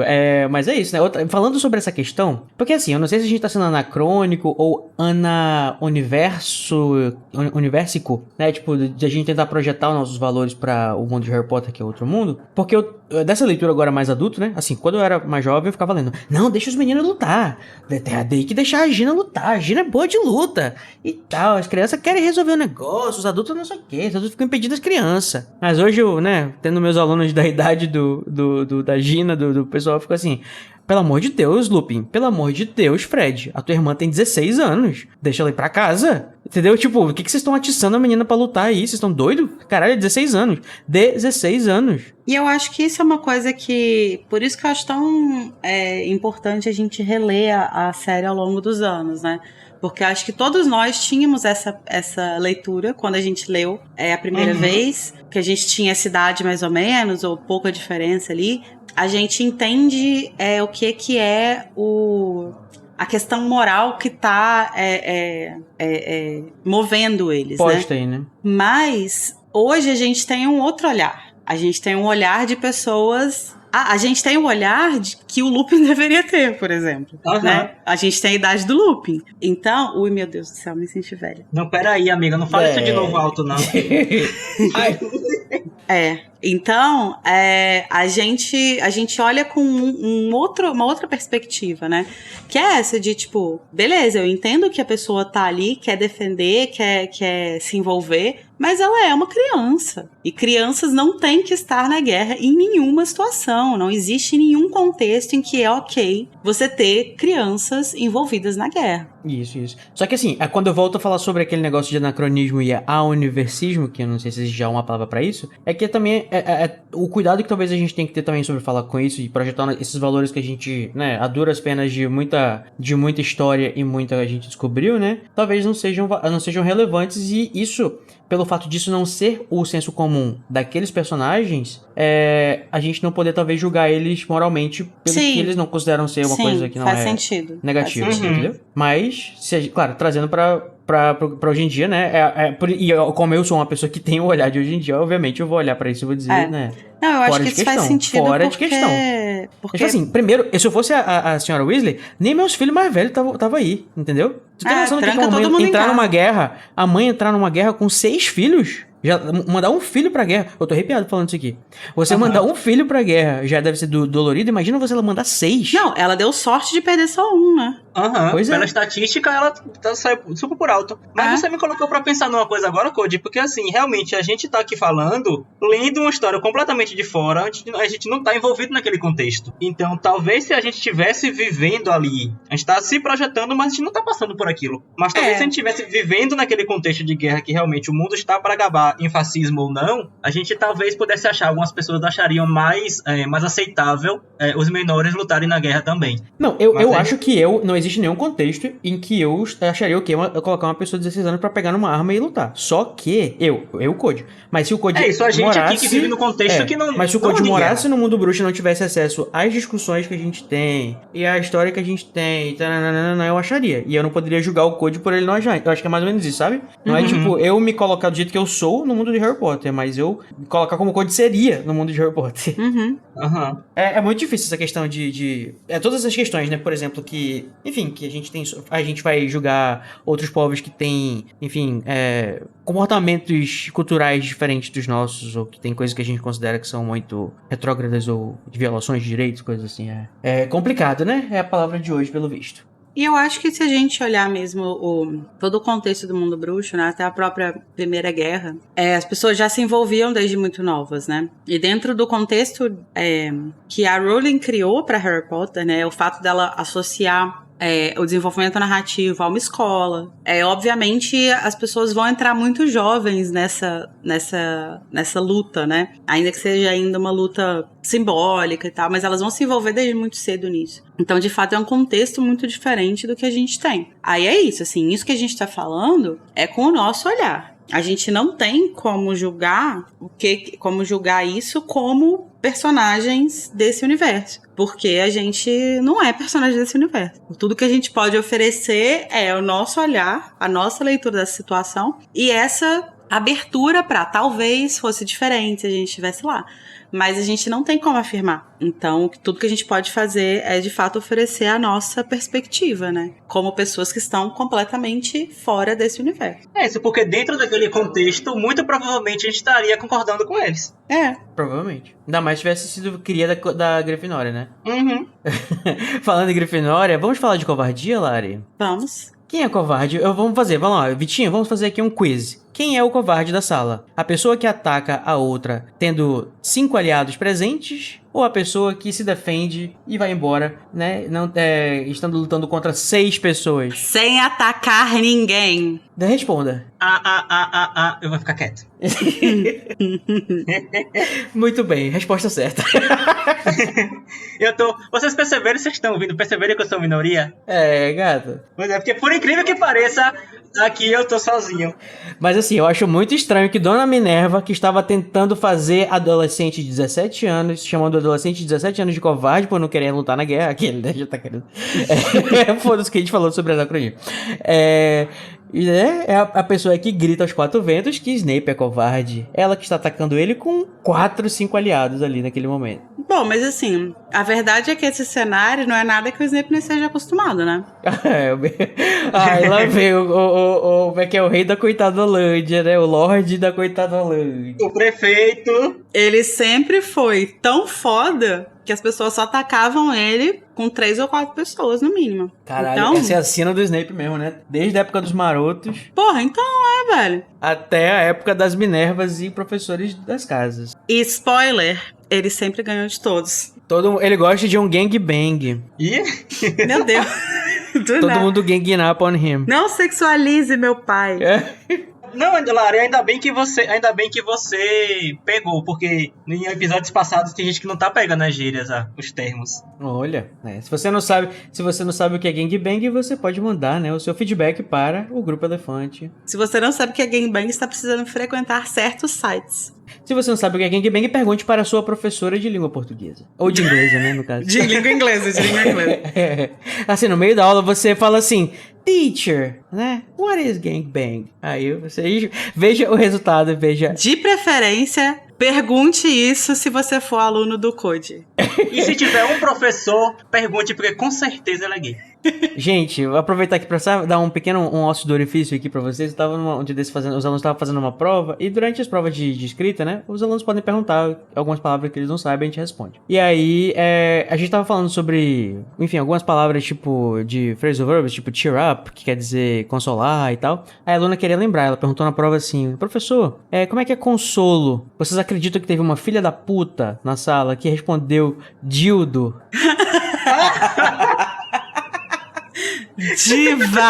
Diva! A minha pele foi para, né, o tom de pimenta, né, o Pantene, pimenta real, e eu não soube o que fazer nesse momento, eu saí correndo da sala. Filha, nunca mais voltei, larguei minha profissão. Nunca mais voltei. Hoje eu vi do Missões na praia. Mas enfim, né? Talvez é o tipo de coisa que o Snape não passaria, com certeza. Mas embora ele também tenha saído correndo e nunca mais voltou. Será que alguém já perguntou pro Snape como é que era consolo? Ou gangbang. Mas enfim, todos eles estão, né, ganging up, né, no Snape. E ele tá acostumado a sofrer, né, várias investidas de vários lados, de tudo quanto é lado. Coitado. Será que já perguntaram ao Snape como fazer uma poção de Viagra? Não sei, agora veio. Será que ela é azulzinha? É a Talafilius. Poção abortiva também, né? Isso é interessante em Hogwarts. Desculpa, gente. Ei, pesou. Ah, porque o direito sexual e reprodutivo masculino com Viagra, tudo bem? Ah, pronto, sou baixista, Lari, desculpa. Abortentia. Porra, abortentia é foda. A Abortentia foi sensacional. Mas a Abortentia foi excelente, Vitinho, obrigado. Enfim, mas gente, e você quer professar, de repente, alguma apologética a Minerva McGonagall, ou Vitinho, por ter chamado o Snape de covarde, mesmo ele não sendo? Então, eu tentei dar uma passada de pano nela, porque assim, talvez covarde, o que eu tinha pensado quando eu tava lendo, não foi somente por ele ter fugido. Eu acho que ela reuniu toda a raiva que ela tava sentindo por tudo que aconteceu. Por ter matado Dumbledore, por ter deixado acontecer o que tava acontecendo em Hogwarts, depois de eles serem amigos por anos. Acho que ela sentiu toda aquela dor ali e ele me largou um covarde na cara dele. Ah, tá. Aí a primeira ofensa que vem na cabeça dela é covarde. Porque ela é Grifinória, né? Quando vai ofender alguém, a primeira coisa que vem na cabeça, covarde. Não, mas eu acho que faz sentido isso. E ela não podia soltar um filho da puta em um livro infantil, né? Então saiu e ela podia falar naquela hora. Seu arrombado! E tá aí, gente, lembra que a gente tinha pensado uma vez que se a gente fosse refazer uma edição de Harry Potter, a gente ia colocar palavrões nos lugares onde não havia? Aqui. Então esse aqui é um momento, provavelmente. Com certeza. Mas eu concordo com o Vitinho, eu acho que esse covarde que ela solta não é só em relação a isso aqui. Acho que tem a ver com isso também. Não, é lógico, eu tô brincando. Que ela tá meio no sentido de, tipo assim, você tinha moral enquanto tava com seus amiguinhos e agora, né, você tá fugindo. Embora ela esteja com os amiguinhos dela. Mas, enfim. Gata. Mas eu acho que é de fato uma coisa que ela tá extravasando um ano, né, de raiva e de ressentimento. Mas assim, não é... Assim, o Snape tava ele e 2 gato pingado incompetente dos comensais em Hogwarts. Tudo bem que tava com a ameaça iminente do Voldemort aparecer a qualquer momento com seus comensais. Mas assim, Minerva, você não fez... Assim, além de proteger os alunos, você não fez nenhuma organização escolar, uma estratégia, um negócio, não dá nada.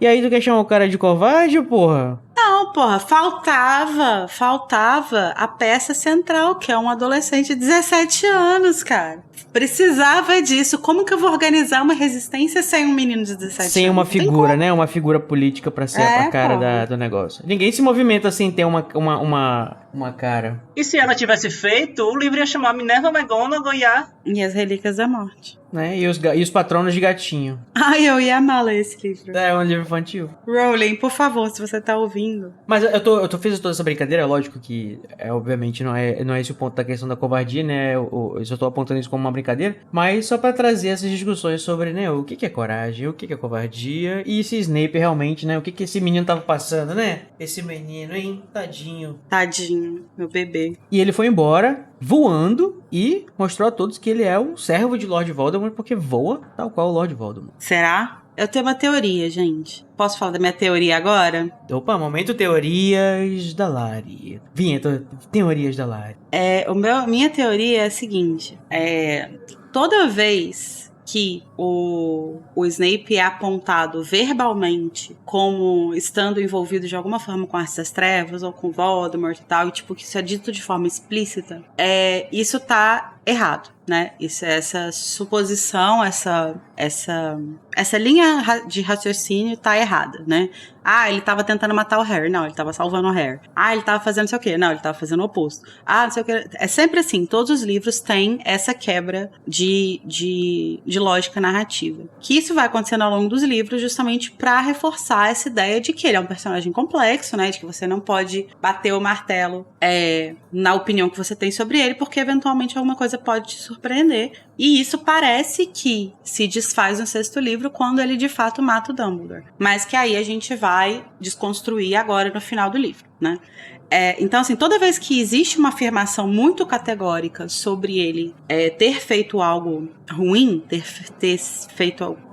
feito alguma coisa do mal, entre aspas, a gente vê isso sendo rebatido em algum momento. A gente vê isso sendo provado o contrário e tal, e a gente vê que isso tá errado. E aí o fato da Minerva afirmar tão categoricamente isso faz com que eu questione se de fato ele aprendeu isso com Voldemort. Pode ser que sim, mas faz com que eu fique com uma pulga atrás da orelha, de tipo assim, ela foi tão categórica nisso, essa associação foi tão reta, tão direta, entre o Voldemort voa, o Snape voa, portanto o Snape aprendeu com Voldemort. Minerva está sendo o trio do Harry da vez, né? Fazendo pressuposições sobre o Snape que vão estar falsas. Que me parece ser uma suposição a ser questionada. E aí, beleza. A minha teoria começou daí. E aí, a gente tem que pensar... Aí, existem duas questões que a gente precisa pensar. Primeiro, a gente já discutiu em algum momento sobre essa coisa do voo como uma magia das trevas, que não faz muito sentido. Tudo bem que ao longo dos livros isso é associado ao Voldemort, mas isso não significa necessariamente que se trata de uma magia das trevas, porque, tipo, qual que é o sentido? Não machuca ninguém, né, que a gente saiba. Se a gente parte do pressuposto de que a magia das trevas tem a ver com você prejudicar alguém, o voo sem vassoura, sem um acessório e tal, não se encaixaria nessa... Inclusive não machuca sua bunda, né, que já é menos machucado, inclusive. Ou seja, melhor ainda.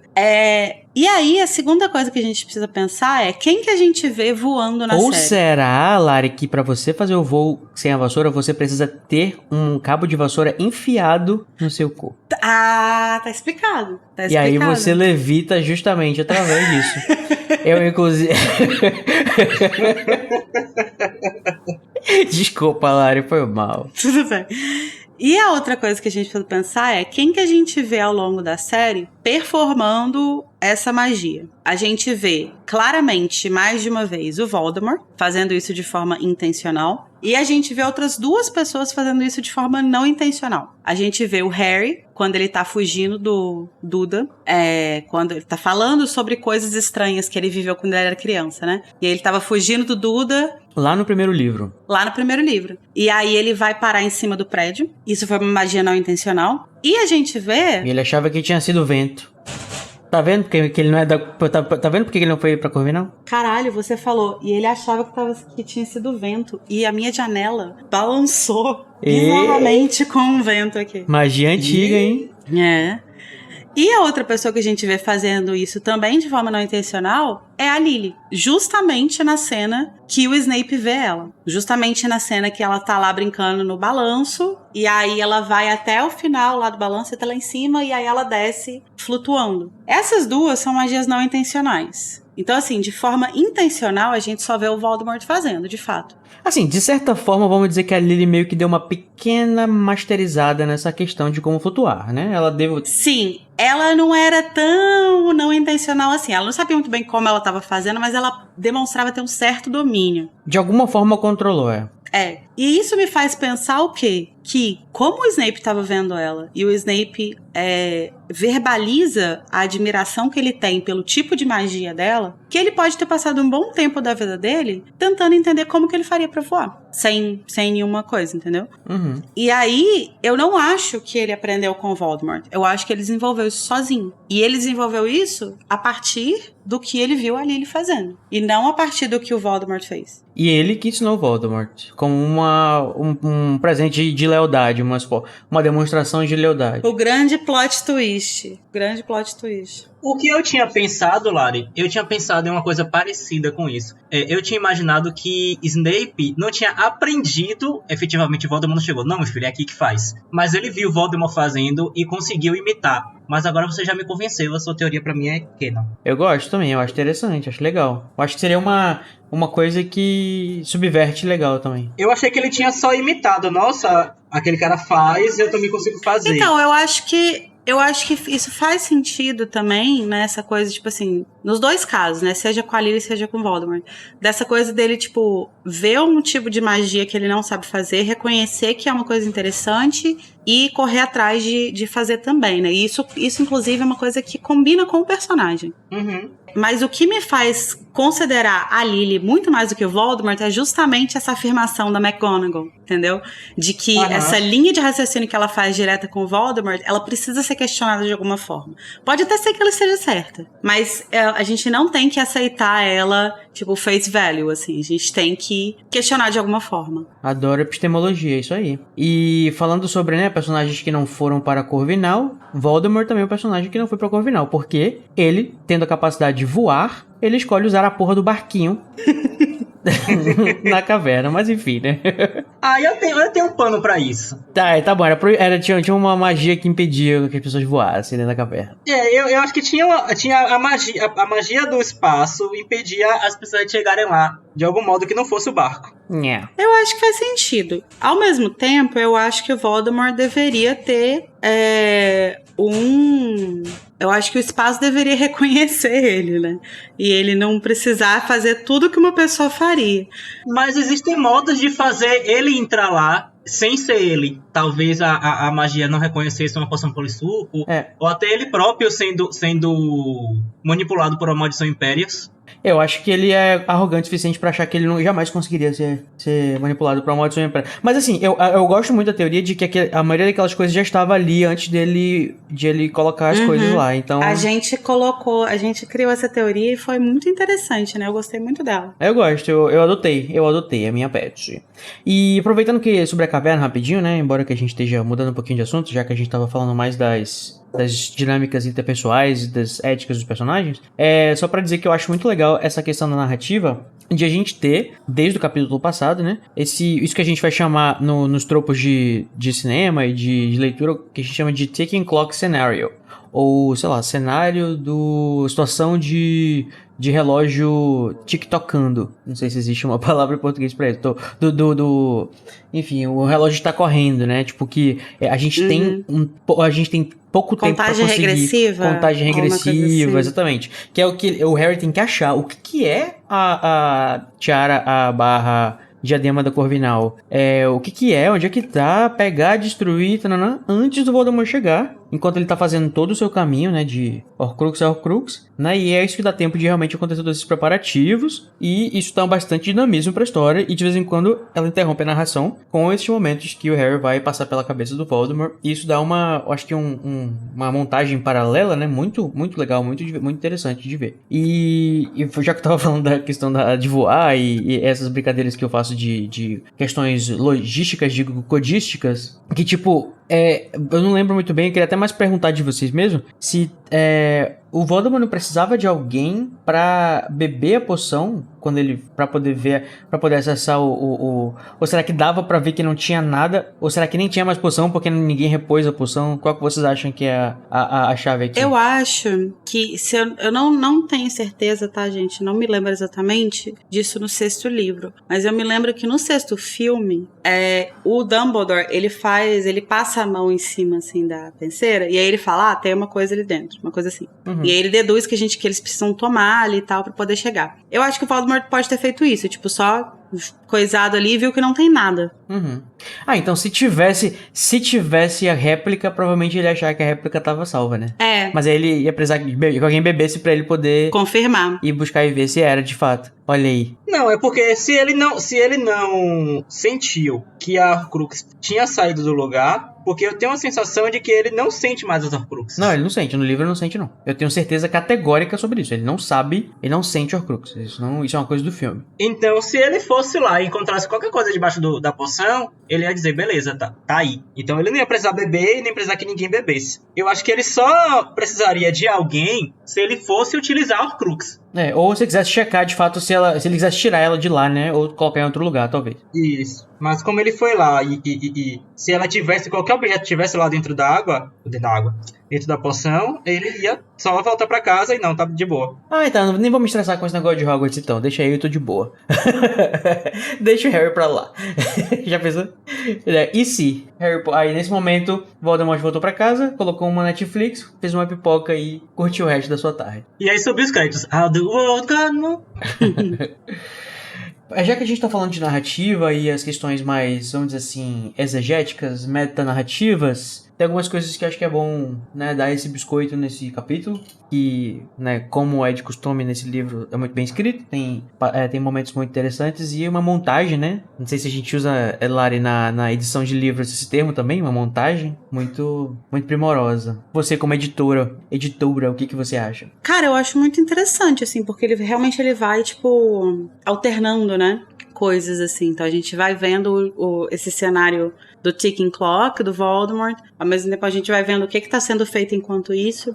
E essa conexão que a Rowling conseguiu, né, criar entre a mente do Voldemort e a do Harry, faz com que essa conexão seja natural, né? Faz com que não seja uma coisa forçada, assim, né? Então, acho interessante. Ela não grita, agora a gente vai mudar de cena pra ver o que está acontecendo do outro lado do país. Pois é. Tudo tá acontecendo diegeticamente ali com o Harry, né, na cabeça dele. E isso tem acontecido bastante nesse livro e a gente tem meio que esses vislumbres da mente do Voldemort. E isso pode fazer a gente perguntar que o Harry agora, nesse momento, começou a ter um pouco mais de controle de oclumência. Vocês acham que o Harry está dominando a oclumência agora? Ele é o orgulho do seu professor Severus Snape? Acho que foi eu que coloquei isso lá no capítulo quando tava lendo o comentário. Eu acho que sim, isso demonstra que ele não é a palavra fugiu agora. Tipo assim, ele não é o mestre da oclumência, mas eu acho que dá pra dizer que ele realmente agora domina a habilidade. Ele sabe quando liga, como desliga. Eu acho que ele conseguiu dominar de uma forma que o Snape jamais aprovaria, assim. Mas ele conseguiu entender que a oclumência dele é uma oclumência muito particular. A conexão dele com o Voldemort é uma conexão muito particular. Então, os métodos que o Snape ensinava pra ele e tal, eles não são necessariamente úteis e aplicáveis no caso dele. Então, ele conseguiu dominar com as habilidades dele, assim, com as peculiaridades que essa conexão tem, que em geral está relacionada à emoção, né?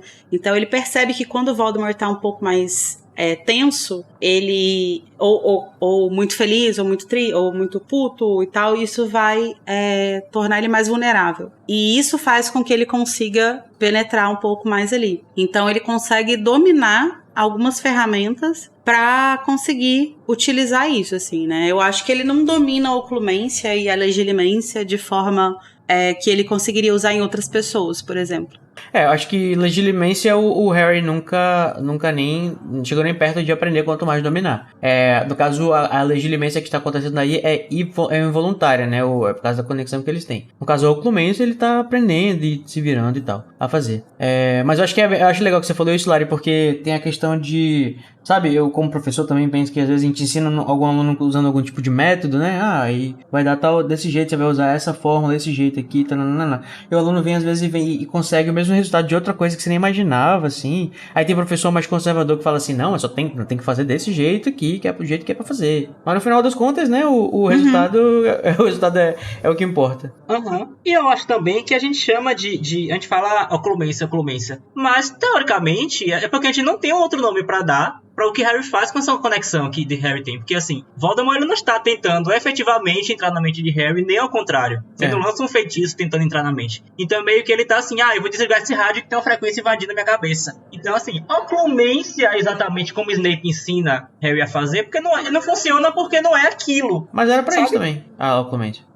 Mas acho que nesse caso o Harry consegue fazer porque não é a oclumência em si. Por exemplo, fosse alguém lançando outro feitiço, um outro bruxo, Harry não ia conseguir bloquear de como ele bloqueia Voldemort. Eu imagino que esse tipo de conexão não é uma coisa muito comum, né? É bem raro, então eu acho que quando o Dumbledore pensou, vamos preparar o Harry, vamos usar a coisa mais próxima que a gente tem pra proteger, que é o oclumência.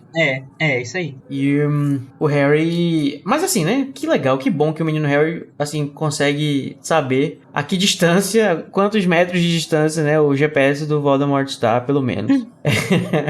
Isso ajuda bastante, né? Que bom. Então ele volta correndo pra sala precisa, mal sabendo ele que era justamente pra lá que ele ia ter que ir atrás da tiara, do diadema. Eu acho muito legal essa piscadela pra gente, né? Que eu tava relendo, eu falei, o Harry já tá indo pra que a sala precisa, ele já sabe. Aí depois que eu vi que, não, ele tá indo lá pra encontrar com o remanescente da rebeldia, do não sei o que. Olha só que coisa. E ele vai ter um reencontro aí com tantas pessoas, várias pessoas, e vai ser uma coisa muito linda de esquentar o coração. A não ser pela parte que o Lupin e o Fred ficam tentando fazer uma menor de idade lutar na guerra. Aquele, né? Bem chato.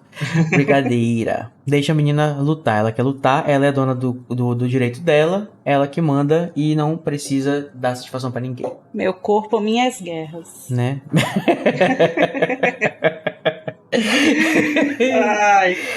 Ai.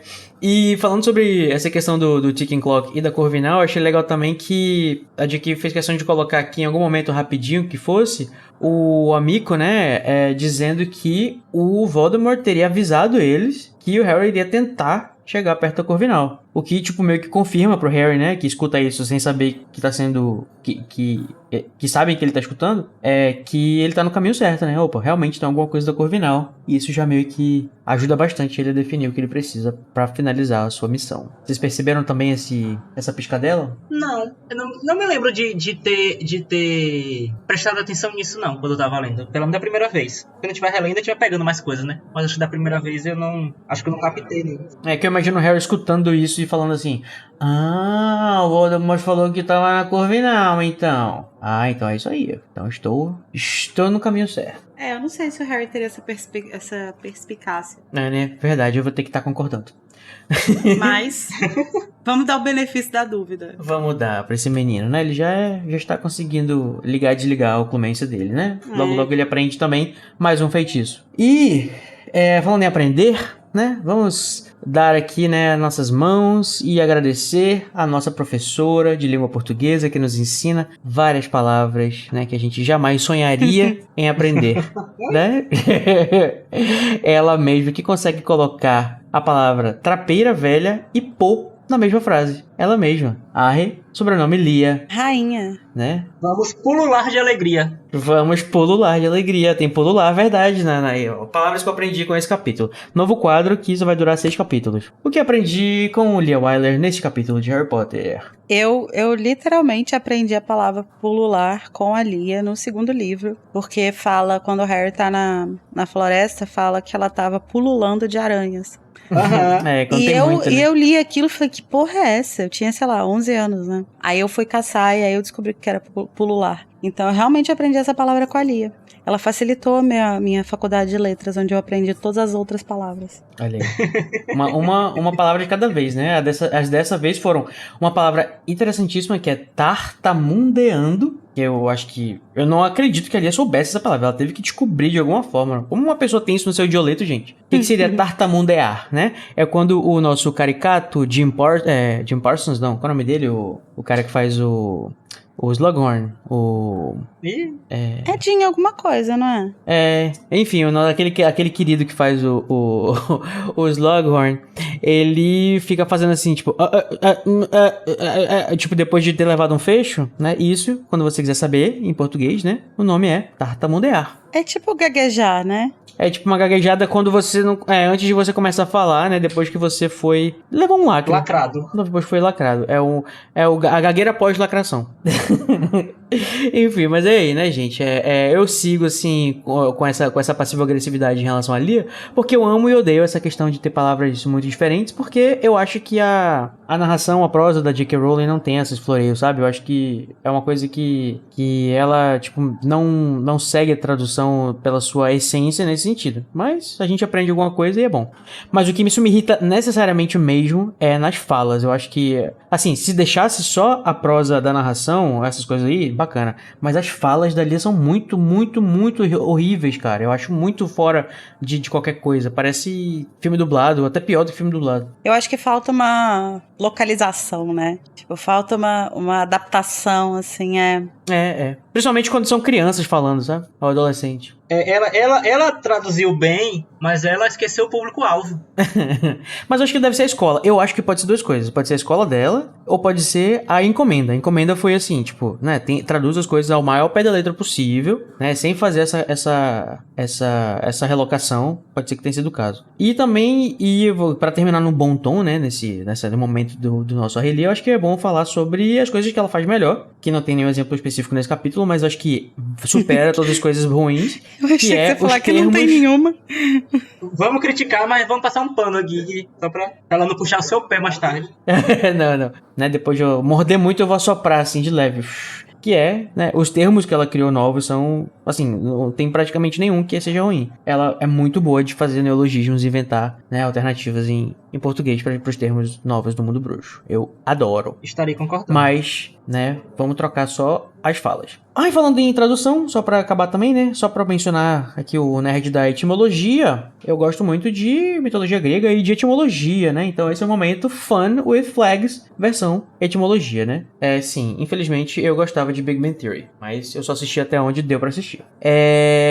O nosso momento Fun with Flags versão etimologia vai ter a palavra alecto e amicus. Alecto que vem do grego e amicus que vem do latim. Alecto é uma das fúrias, eu falei um pouquinho sobre isso lá no capítulo do início do livro, que a gente falou um pouquinho sobre o prólogo, as epígrafes do livro, que tem as menções, né, ao conto de Orestes, né, a peça, na realidade, de Orestes, e ela é uma personagem, ela é uma fúria, né, as fúrias são, tipo, se eu não me engano, 3 seres mitológicos que ficam perseguindo as pessoas que cometem coisas, que cometem crimes, e elas ficam torturando e acusando a pessoa, né, durante a vida toda. Quem já leu Percy Jackson conhece bem as fúrias. Isso, e Alecto é a implacável, né? E também as fúrias são chamadas de Eríneas, mas com um nome mais parecido com o grego. E o Amicus é um nome muito diferente que foi usado porque ele significa tudo que o Amicus não é, né? Que é amigável. E, enfim, é uma pessoa amável, maravilhosa para se ter, né? É um contraste aí, mas talvez seja para fazer par com a irmã, né? Talvez ele seja muito unha e carne com a irmã dele. Ou foi só para colocar em uma ironia mesmo, que tem esse nome. Amicus, que é um nome legal de bruxo. Alecto também, eu acho que é um nome bem forte, um nome bom. Nomes muito bons. Eu gosto. E eu tive dificuldade em todas as minhas leituras, até essa última, em saber quem era o homem e quem era a mulher. Eu ainda tenho, como vocês perceberam durante a gravação. Você termina com O, né? Aleto, amigo, eu fico sem saber quem é quem. Eu digo, são irmãos, morreram no final. Agora pra ajudar vocês a lembrar, é só pensar. Amigo, o amigo é o amigo, né? O amigo, pronomes ele e dele. Que você sabe.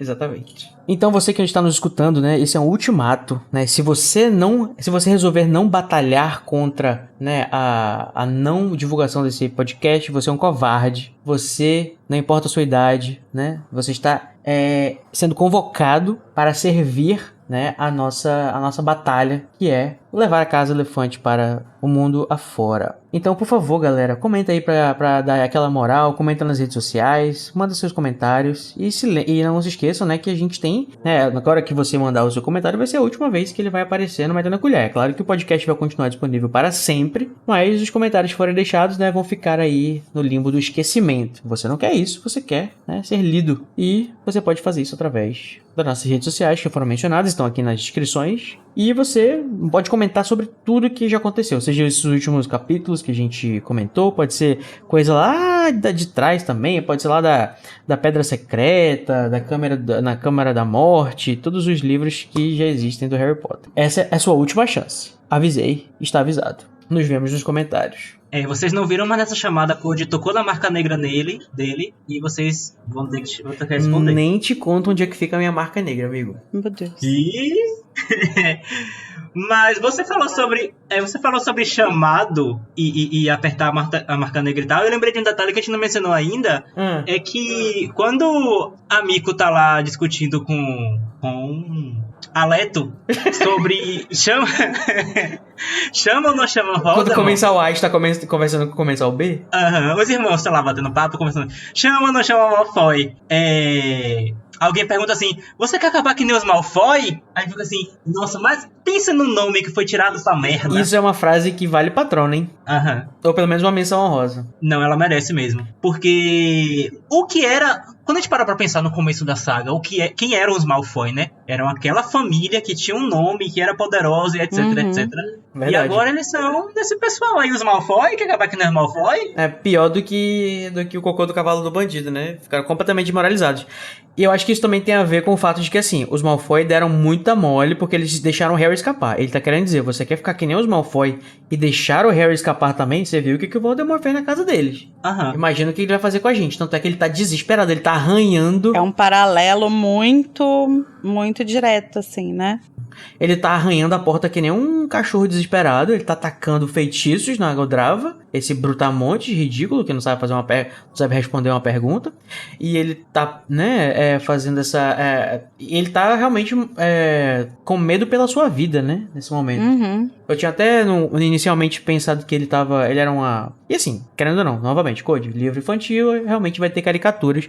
Mas eu tava com um pouco de julgamento, né, quando tava lendo a primeira vez, assim, gente, poxa, sério que esses caras tem que ser um trapalhão do negócio que quer matar todas as crianças e Voldemort não vai matar as crianças no meu lugar e tudo bem, não sei o quê. Mas eu pensei que, tipo, porra, o cara tá desesperado, né? Voldemort vai matar ele vai matar a irmã dele, ele vai fazer... Acho que aí nessa hora a gente vira meio que uma caricatura mesmo, né? E começa a agir de forma completamente irracional. Então... Não, e é uma coisa também, ele tá tão desesperado que quando ele vê a irmã dele jogada no chão, ele não sabe identificar se ela morreu, se ela tá desmaiada, onde ela tá, ele já surta. Então ele tá naquele estado de nervoso ali que ele realmente, tipo assim, por mais que ela esteja do lado inimigo, ele sabe que frente a Voldemort, ele é nada. A primeira vez que eu li também, tipo, que ele tinha visto a irmã dele no chão e falou, você matou a minha irmã! Aí eu falei, gente, pelo amor de Deus, ele tá viva, deixa de ser burro. Mas assim, não, né, ele tá desesperado. Ele viu a Minerva do nada, na Corvinal, o Harry supostamente tá em Hogwarts, o Voldemort tá a caminho, a irmã dele tá jogada no chão, acho que ele deve estar... Então, é com isso, né, eu vou só...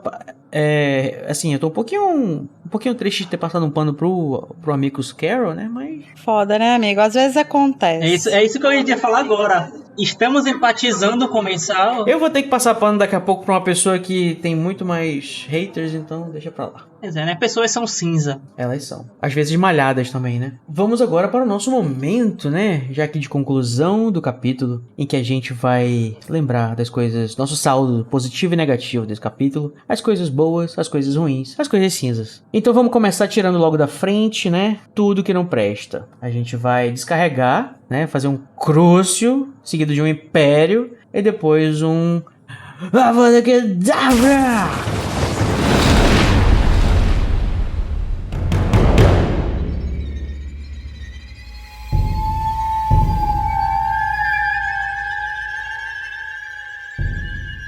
Então, vamos fazer esse momento de catarse. Vitinho, o que foi péssimo pra você, que você detestou?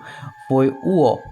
Uma parte que me doeu, e eu tenho pensado nisso desde o último episódio, é o tanto que os alunos estão sofrendo na mão dessa turma. E um dos irmãos, agora que eu não vou lembrar qual para e pensa assim, não, mas se eu matar uns alunos a mais, uns alunos a menos, foda-se. Então assim, meu Avada vai para a morte de crianças à toa nesse castelo, porque, tipo, quando você parar pra refletir, é uma obra de fantasia, mas se a gente se colocar naquela realidade, como é que você bota meninos pra morrer assim do nada só porque alguém está com raiva? É puxado. E assim, Vitinho, isso não é uma coisa tão caricata, porque na ausência de políticas públicas é exatamente isso que acontece. Uhum. Caralho, que lacrada. Eu lacrei demais, né, amigo? Foi agora. Nada. Eu Do lacrei nada. demais, obrigado. Nossa, Code, você saiu quantas vezes no espelho pra falar isso? Eu tô aqui, gente, mas assim, servimos. Estou aqui pra servir. Essa esquerda vai gostar.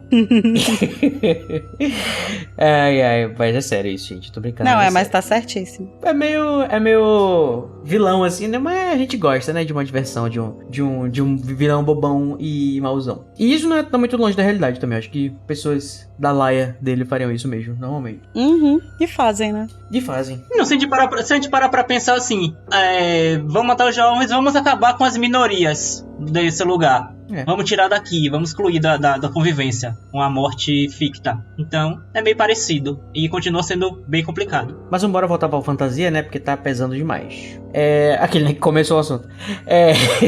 Mas vamos lá, Lari. Qual que é o seu momento, Avada Kedavra, que você quer a morte dessa situação? Nossa, eu não sei. É porque assim, eu acho que o momento que eu menos Lari, gosto... 30 segundos. Não dá tempo pra ela não, que a gente sabe que hoje não é o dia.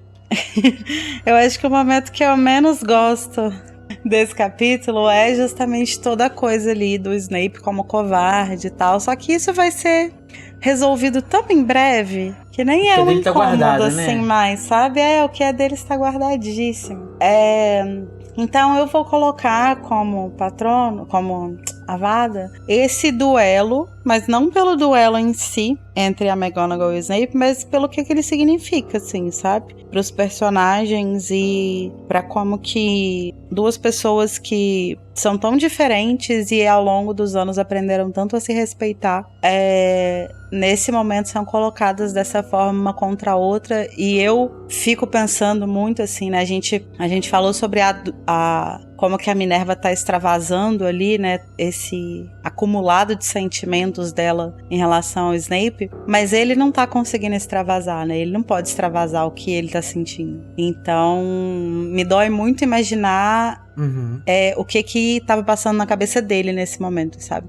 Pra além de toda a questão de tipo, caralho, Harry Potter, Voldemort, etc. Mas, tipo assim, num nível pessoal mesmo de essa mulher que tá aqui, que eu admiro, que eu respeito, ela me odeia, ela quer me matar, e eu não posso fazer nada sobre isso. E ainda me chamou de covarde.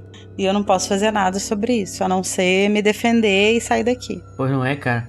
Eu não sabia o que ia ser meu Avada, mas eu já sei quando você tava falando, porque agora eu pensei em uma coisa que não tá nem nesse capítulo, mas vai ser meu Avada.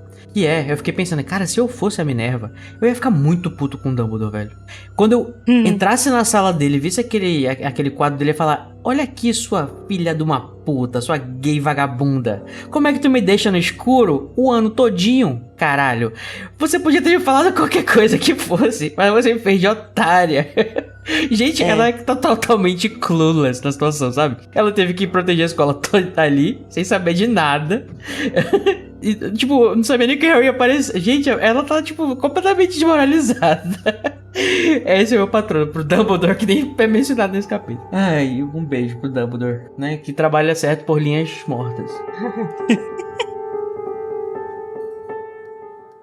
Mas enfim, né? Agora que eu já descarreguei toda essa...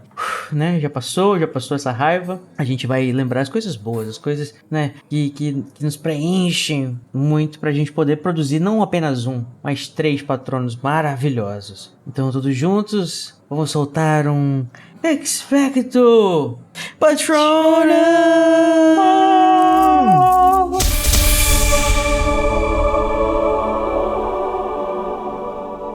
Muito bem. E Vamos lá, vamos começar agora pela Lari. O que aquece o seu coração, Lari? O que lhe dá uma memória para produzir 3 patronos saudáveis e com características distintivas? Eu amo a teatralidade do Snape nesse capítulo. Essa cena dele saindo de trás da armadura, falando "It is I". É tipo, velho, por que você tá falando assim? Tipo, a Minerva pergunta assim: quem é? Que tá aí? Aí ele... O que está acontecendo? Quem é você? Aí ele fala assim: Natasha Caldeirão. Por que ele tava escondido atrás da armadura? Comensal disfarçado. Ele tava espreitando, Ele é sensacional, velho. Por que ele tava escondido ali? Por que ele sai falando assim? Por que ele transforma o negócio que ela manda nele numa cobra de fumaça? Ele é muito...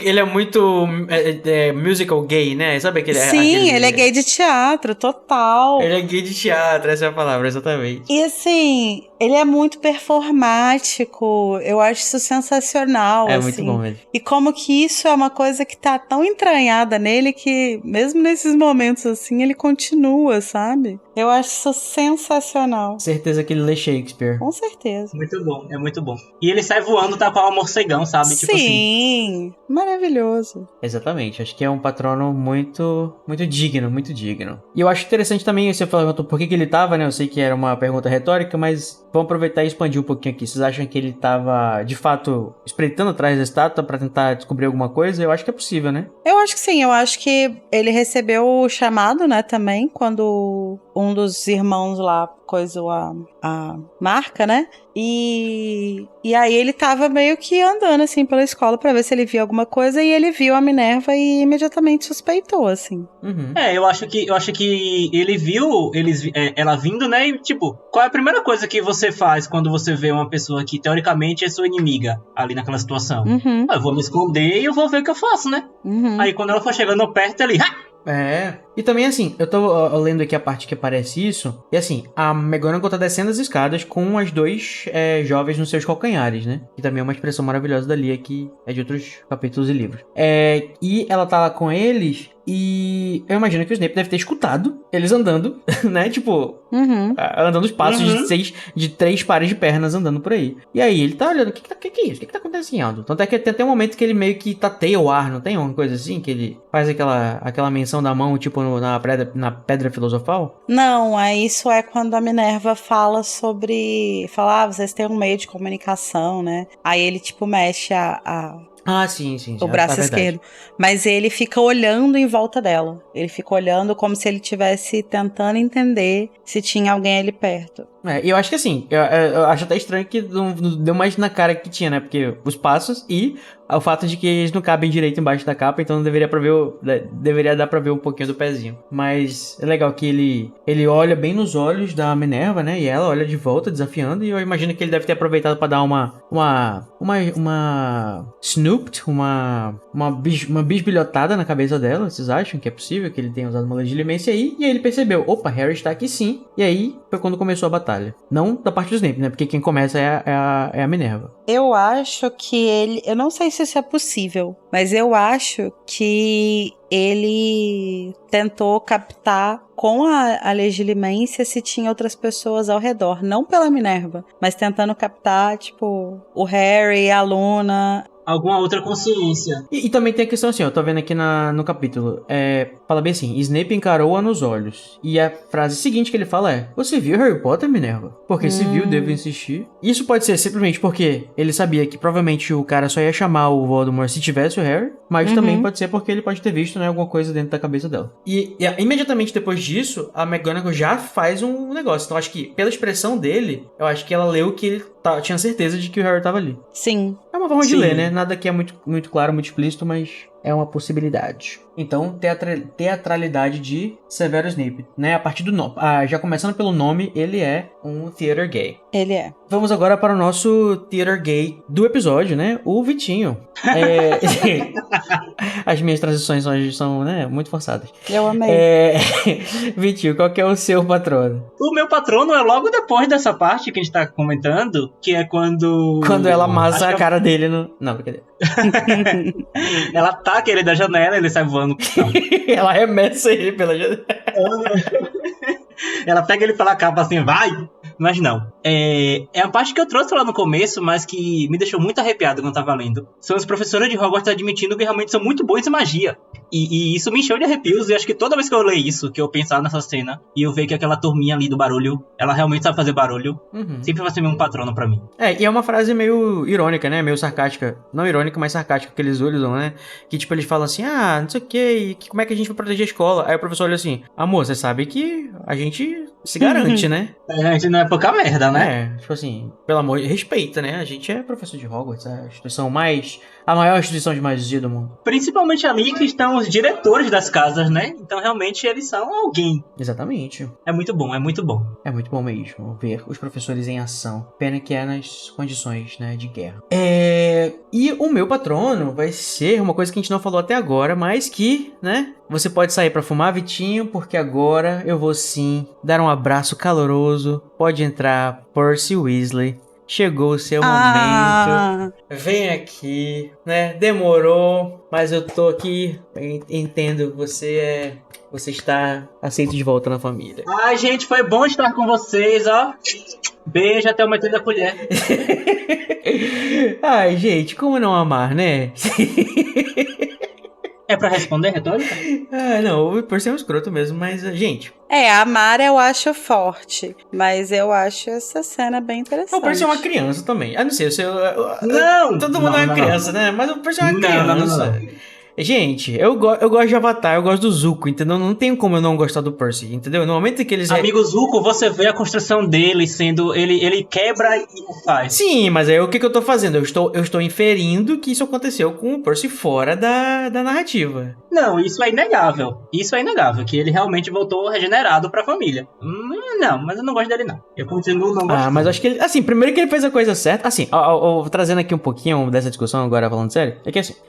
Eu acho que o Percy é um personagem muito bom nessa questão, porque assim, ele, tecnicamente, achava que ele estava fazendo a coisa certa. Ele não estava agindo de forma negativa contra a família. Ele tinha um senso muito escroto de arrogância, que ele se sentia...